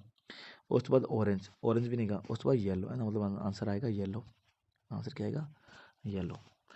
ਵਿਚ of the following colour of white light has the least wavelength. Same ਚੀਜ਼, ਅਗਰ ਜਿੰਦੀ ਡੇਵੀਏਸ਼ਨ ਜ਼ਿਆਦਾ ਉਹਦੀ ਵੇਵਲੈਂਥ ਘੱਟ, ਲੈਮਡਾ ਨੂੰ ਵੇਵਲੈਂਥ ਕਹਿੰਦੇ ਨੇ। ਤਾਂ ਡੇਵੀਏਸ਼ਨ ਕਿੰਨੀ ਜ਼ਿਆਦਾ ਹੈ? ਵਾਇਲਟ ਦੀ, ਇਸ ਕਰਕੇ ਵਾਇਲਟ ਦੀ ਵੇਵਲੈਂਥ ਸਭ ਨਾਲ ਘੱਟ ਹੁੰਦੀ ਹੈ। ਠੀਕ ਹੈ ਜੀ, ਸਮਝ ਆ ਗਿਆ। ਹੁਣ ਵੇਵਲੈਂਥ ਜ਼ਿਆਦਾ ਕਿੰਦੀ ਪੁੱਛਿਆ ਇਹਨਾਂ ਨੇ? ਵਿਚ of the following colours maximum wavelength ਜ਼ਿਆਦਾ, ਇਹਦਾ ਮਤਲਬ ਡੇਵੀਏਸ਼ਨ ਘੱਟ। ਹੁਣ ਇਹਦੇ ਵੇਖੋ ਵਿਬਗਿਓਰ, ਦੁਬਾਰਾ ਲਿਖ ਲਓ ਵਿਬਗਿਓਰ। ਡੇਵੀਏਸ਼ਨ ਘੱਟ ਰੈੱਡ ਦੀ, ਅਤੇ ਵੇਵਲੈਂਥ ਜ਼ਿਆਦਾ, ਪਰ ਇੱਥੇ ਆਪਸ਼ਨ 'ਚ ਰੈੱਡ ਹੈ ਹੀ ਨਹੀਂ। ਉਸ ਤੋਂ ਬਾਅਦ ਕਿਹੜਾ? ਔਰੇਂਜ। ਇਹਦਾ ਮਤਲਬ ਔਰੇਂਜ ਡੇਵੀਏਸ਼ਨ ਘੱਟ ਅਤੇ ਵੇਵਲੈਂਥ ਜ਼ਿਆਦਾ। ਇਹਦਾ ਮਤਲਬ ਇਹਨਾਂ ਨੂੰ ਪੁੱਛਿਆ ਮੈਕਸਿਮਮ ਵੇਵਲੈਂਥ ਕਿਹਦੀ ਹੈ? ਤਾਂ ਔਰੇਂਜ ਦੀ, ਕਿਉਂਕਿ ਔਰੇਂਜ ਦੀ ਡੇਵੀਏਸ਼ਨ ਘੱਟ ਹੈ। ਠੀਕ ਹੈ ਜੀ। ਅਗਲਾ ਦੇਖੋ ਅਗਲਾ ਕੁਐਸਚਨ ਹੈ ਕਿ ਸਟਾਰ ਟਵਿੰਕਲ ਕਿਉਂ ਕਰਦੇ ਨੇ? ਦੇਖੋ ਸਟਾਰ ਬਹੁਤ ਦੂਰ ਹੁੰਦੇ ਨੇ ਆਪਣੇ ਤੋਂ। ਠੀਕ ਹੈ। ਤਾਂ ਸਟਾਰ ਦੀ ਜਿਹੜੀ ਲਾਈਟ ਹੈ ਨਾ, ਉਹ ਆਉਂਦੇ ਅਲੱਗ ਅਲੱਗ ਸਰਫੇਸ ਤੋਂ, ਅਲੱਗ ਅਲੱਗ ਐਟਮੋਸਫੇਅਰ 'ਚ ਨਾ ਅਲੱਗ ਅਲੱਗ ਲੇਅਰਸ ਹੁੰਦੀਆਂ ਨੇ। ਜਦੋਂ ਪੜ੍ਹਾਂਗੇ ਸਟ੍ਰੈਟੋਸਫੇਅਰ, ਟ੍ਰੋਪੋਸਫੇਅਰ, ਅਤੇ ਬਾਹਰ ਵੀ ਹੁੰਦੀਆਂ ਨੇ। ਅਤੇ ਜਦੋਂ ਵੀ ਡੈਂਸਿਟੀ ਬਦਲਦੀ ਨਾ ਏਅਰ ਦੀ, ਤਾਂ ਲਾਈਟ ਬੈਂਡ ਹੋ ਜਾਂਦੀ ਹੈ। ਤਾਂ ਬੈਂਡ ਹੋ ਕੇ ਆਪਣੀ ਅੱਖ ਤੱਕ ਪਹੁੰਚਦੀ ਹੈ। ਆਪਾਂ ਨੂੰ ਕਦੇ ਲੱਗੇਗਾ ਤਾਰਾ ਇੱਥੇ ਗਿਆ, ਅਗਰ ਮੰਨ ਲਓ ਇੱਧਰੋਂ ਲਾਈਟ ਆ ਗਈ ਤਾਂ ਲੱਗੇਗਾ ਤਾਰਾ ਇੱਥੇ ਗਿਆ, ਕਦੇ ਲੱਗੇਗਾ ਤਾਰਾ ਇੱਥੇ ਗਿਆ। ਤਾਂ ਆਪਾਂ ਨੂੰ ਕਦੇ ਤਾਰਾ ਇੱਥੇ, ਕਦੇ ਇੱਥੇ, ਤਾਂ ਕਦੇ ਇੱਥੇ ਵਿਖੇਗਾ। ਤਾਂ ਆਪਾਂ ਕਹਾਂਗੇ ਸਟਾਰ ਟਵਿੰਕਲ ਕਰਦੇ ਪਏ ਨੇ। ਇਹਦਾ ਕਾਰਨ ਕੀ ਹੈ? ਇਹਨੂੰ ਕਹਾਂਗੇ ਰਿਫਰੈਕਸ਼ਨ ਆਫ ਲਾਈਟ। ਇਹਦਾ ਕਾਰਨ ਕੀ ਹੈ? ਰਿਫਰੈਕਸ਼ਨ ਆਫ ਲਾਈਟ। ਸਮਝ ਲੱਗ ਗਿਆ ਜੀ। ਅਗਲਾ ਕੌਣ ਟਵਿੰਕਲ ਕਰਦਾ ਹੈ? ਸਟਾਰਸ। ਤਾਂ ਕਹਿੰਦਾ atmospheric refraction of light causes the twinkling of. Atmosphere ਦੇ ਅੰਦਰ ਜਿਹੜੀ ਰਿਫਰੈਕਸ਼ਨ ਹੁੰਦੀ ਹੈ ਉਹ ਕਿਹਨੂੰ ਟਵਿੰਕਲ ਕਰਾਉਂਦੀ ਹੈ? ਸਟਾਰਸ ਨੂੰ ਟਵਿੰਕਲ ਕਰਾਉਂਦੀ ਹੈ। ਠੀਕ ਹੈ ਜੀ।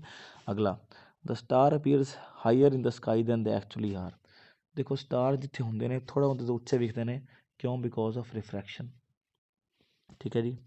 ਅਗਲਾ the star twinkle but the planet do not twinkle. ਕਿਉਂਕਿ ਸਟਾਰ ਬਹੁਤ ਜ਼ਿਆਦਾ ਦੂਰ ਹੁੰਦੇ ਨੇ, ਪਲੈਨਟ ਨੇੜੇ ਹੁੰਦੇ ਨੇ। ਤਾਂ ਇਹਦਾ ਆਂਸਰ ਕੀ ਹੋਏਗਾ? Star are far away but planets are near. ਅਗਲਾ the light from afar of star comes down to the earth. ਦੇਖੋ ਜਦੋਂ ਵੀ ਕੋਈ ਚੀਜ਼ ਲਾਈਟਰ ਮੀਡੀਅਮ ਤੋਂ ਡੈਂਸਟਰ ਮੀਡੀਅਮ ਲਾਏਗੀ ਤਾਂ ਉਹ ਹਮੇਸ਼ਾ ਬੈਂਡ ਕਰੇਗੀ ਟੂਵਰਡ ਦ ਨੋਰਮਲ। ਦੇਖੋ ਧਰਤੀ ਦੇ ਬਾਹਰ ਧਰਤੀ ਹੈ, ਧਰਤੀ ਦੇ ਬਾਹਰ ਐਟਮੋਸਫੇਅਰ ਹੈ, ਇੱਥੇ ਕੋਈ ਏਅਰ ਨਹੀਂ ਗੀ, ਤਾਂ ਇਹ ਲਾਈਟਰ ਮੀਡੀਅਮ ਹੈ। ਅੰਦਰ ਏਅਰ ਹੈ ਤਾਂ ਡੈਂਸਰ ਮੀਡੀਅਮ ਹੈ। ਤਾਂ ਜਦੋਂ ਵੀ ਲਾਈਟ ਆਏਗੀ ਉਹ ਹਮੇਸ਼ਾ ਬੈਂਡ ਕਰੇਗੀ ਟੂਵਰਡ ਦਾ नॉर्मल। याद करना है, बहुत फिजिक्स का फिनोमेना तो मैं समझा नहीं सकता। एंड द आंसर आएगा इट बेंड्स टुवर्ड नॉर्मल। अगला, we can see sun before the actual sunrise. देखो ਹੁੰਦਾ ਕੀ ਹੈ, ਆਹ ਧਰਤੀ ਹੈ, ਸਨ ਥੱਲੇ ਹੁੰਦਾ ਤੇ ਸਨ ਨੇ ਅਜੇ ਉੱਪਰ ਆਉਣਾ ਹੁੰਦਾ, ਪਰ ਬਿਕੋਜ਼ ਇੱਥੇ ਲਾਈਟ ਆਉਂਦੀ ਫਿਰ ਬੈਂਡ ਹੁੰਦੀ ਹੈ, ਲਾਈਟ ਆਉਂਦੀ ਫਿਰ ਬੈਂਡ ਹੁੰਦੀ ਹੈ, ਆਪਾਂ ਨੂੰ ਲੱਗਦਾ ਸਨ ਆ ਗਿਆ, ਸਨ ਪਰ ਹੁੰਦਾ ਥੱਲੇ ਹੈ, ਤਾਂ ਆਪਾਂ 2 ਮਿੰਟ ਪਹਿਲਾਂ ਵੇਖ ਜਾਂਦਾ ਸਨ। ਤਾਂ ਜਦੋਂ ਸਨਰਾਈਜ਼ ਤੋਂ 2 ਮਿੰਟ ਪਹਿਲਾਂ ਹੀ ਆਪਾਂ ਨੂੰ ਸਨ ਦਿਖਣਾ ਸ਼ੁਰੂ ਹੋ ਜਾਂਦਾ। Due to atmosphere refraction of light the time from the sunrise to sunlight is lengthened by. ਦੇਖੋ ਹੁੰਦਾ ਕੀ ਹੈ, ਇਹਦੇ ਕੋਈ ਕੁਐਸਚਨ ਦਾ ਮਤਲਬ ਕੀ ਹੈ ਕਿ ਮੰਨ ਲਓ ਅਗਰ ਆਹ ਧਰਤੀ ਹੈ, ਇੱਕ ਤਾਂ ਸੂਰਜ ਜਦੋਂ ਇੱਥੇ ਹੁੰਦਾ ਆਪਾਂ ਨੂੰ ਵਿਖਦਾ ਇੱਥੇ ਹੈ, ਕਿਉਂਕਿ ਲਾਈਟ ਬੈਂਡ ਹੋ ਕੇ ਇੱਥੇ ਪਹੁੰਚਦੀ ਹੈ, ਆਪਾਂ ਨੂੰ ਲੱਗਦਾ ਸਨ ਸਾਹਮਣੇ ਹੈ ਪਰ ਸਨ ਹੁੰਦਾ ਕਿਤੇ ਥੱਲੇ, ਤਾਂ 2 ਮਿੰਟ ਦਾ ਫਰਕ ਤਾਂ ਹੋ ਗਿਆ। ਦੂਸਰਾ ਹੁੰਦਾ ਕਿ ਜਦੋਂ ਸਨ ਚਲਾ ਜਾਂਦਾ ਹੈ ਉਦੋਂ ਵੀ ਆਪਾਂ ਨੂੰ ਸਨ ਵਿਖਦਾ ਰਹਿੰਦਾ, ਆਪਾਂ ਨੂੰ ਲੱਗਦਾ ਸਨ ਇੱਥੇ ਹੈ, ਤਾਂ 2 ਮਿੰਟ ਦਾ ਫਰਕ ਆ ਹੋ ਗਿਆ। ਤਾਂ ਸ਼ਾਮ ਨੂੰ ਵੀ 2 ਮਿੰਟ ਦਾ ਫਰਕ, ਸਵੇਰੇ ਵੀ 2 ਮਿੰਟ ਦਾ ਫਰਕ, ਤਾਂ ਟੋਟਲ ਜਿਹੜਾ ਆਪਣਾ ਦਿਨ ਹੈ ਉਹ 4 ਮਿੰਟ ਵੱਡਾ ਹੋ ਜਾਂਦਾ ਬਿਕੋਜ਼ ਆਫ ਐਟਮੋਸਫੇਰਿਕ ਰਿਫਰੈਕਸ਼ਨ। ਅਗਲਾ, ਦ ਡੇ ਇਜ਼ ਲੋਂਗਰ ਔਨ ਦ ਅਰਥ ਬਾਏ 4 ਮਿੰਟਸ। ਕਿਉਂ 4 ਮਿੰਟ ਵੱਡਾ ਹੁੰਦਾ? Because of atmosphere. ਜੇ ਇਹ ਐਟਮੋਸਫੇਅਰ ਹੁੰਦਾ ਹੀ ਨਾ, ਮੰਨ ਲਓ ਜੇ ਧਰਤੀ ਦਾ ਐਟਮੋਸਫੇਅਰ ਹੁੰਦਾ ਹੀ ਨਾ, ਤਾਂ ਲਾਈਟ ਨੇ ਬੈਂਡ ਹੋਣਾ ਹੀ ਨਹੀਂ ਸੀ, ਕਿਉਂਕਿ ਲਾਈਟ ਬੈਂਡ ਹੁੰਦੀ ਹੈ ਏਅਰ ਵਿੱਚ। ਜਦੋਂ ਲਾਈਟ ਆਉਂਦੀ ਹੈ ਲਾਈਟ ਬੈਂਡ ਹੁੰਦੀ ਹੈ, ਅਤੇ ਏਅਰ ਹੈਗੀ, ਏਅਰ ਮਤਲਬ ਐਟਮੋਸਫੇਅਰ ਹੈਗਾ। ਜੇ ਐਟਮੋਸਫੇਅਰ ਹੁੰਦਾ ਤਾਂ ਰਿਫਰੈਕਸ਼ਨ ਹੋਣੀ ਨਹੀਂ ਸੀ, ਤਾਂ ਆਪਾਂ ਨੂੰ ਸੂਰਜ ਵਿਖਣਾ ਹੀ ਨਹੀਂ ਸੀ। ਤਾਂ 4 ਮਿੰਟ ਵੱਡਾ ਕਿਉਂ ਹੁੰਦਾ? Because of atmosphere. ਅਗਰ ਆਪਸ਼ਨ ਹੁੰਦਾ ਨਾ ਬਿਕੋਜ਼ ਆਫ ਰਿਫਰੈਕਸ਼ਨ, ਉਹ ਵੀ ਠੀਕ ਸੀ। ਠੀਕ ਹੈ ਜੀ। ਚਲੋ ਅਗਲਾ, ਆਪਣੇ ਸਕਾਈ ਦਾ ਕਲਰ ਬਲੂ ਕਿਉਂ ਹੁੰਦਾ? ਦੇਖੋ ਉੱਤੋਂ ਜਦੋਂ ਕੋਈ ਲਾਈਟ ਆਉਂਦੀ ਨਾ, ਸਨ ਤੋਂ ਲਾਈਟ ਆਉਂਦੀ ਹੈ, ਤਾਂ ਆਹ ਧਰਤੀ ਇਹਦੇ ਆਸ ਪਾਸ ਐਟਮੋਸਫੇਅਰ ਹੈ, ਰਸਤੇ 'ਚ ਨਾ ਬਹੁਤ ਸਾਰੀ ਗੈਸਿਸ ਹੁੰਦੀਆਂ ਨੇ, ਤਾਂ ਲਾਈਟ ਆ ਕੇ ਨਾ ਇੱਥੇ ਡਿਸਪਰਸ ਹੋ ਜਾਂਦੀ, ਅਲੱਗ ਅਲੱਗ ਸਾਈਡਸ 'ਤੇ ਜਾਣਾ ਸ਼ੁਰੂ ਕਰ ਦਿੰਦੀ, ਸਕੈਟਰਿੰਗ ਕਹਿੰਦੇ ਨੇ। ਤਾਂ ਜਿਹਦੇ ਕਰਕੇ ਆਪਾਂ ਨੂੰ ਨਾ ਇੱਕ ਲਾਈਟ ਹੈ ਜਿਹੜੀ ਬਹੁਤ ਜ਼ਿਆਦਾ ਸਕੈਟਰ ਹੁੰਦੀ, ਬਲੂ ਲਾਈਟ, ਤਾਂ ਇਹਦਾ ਆਂਸਰ ਹੈਗਾ because of scattering of light. ਤਾਂ ਆਪਾਂ ਨੂੰ ਸਕਾਈ ਦਾ ਕਲਰ ਕੀ ਲੱਗਦਾ? ਬਲੂ ਲੱਗਦਾ। ਠੀਕ ਹੈ। ਅਗਲਾ,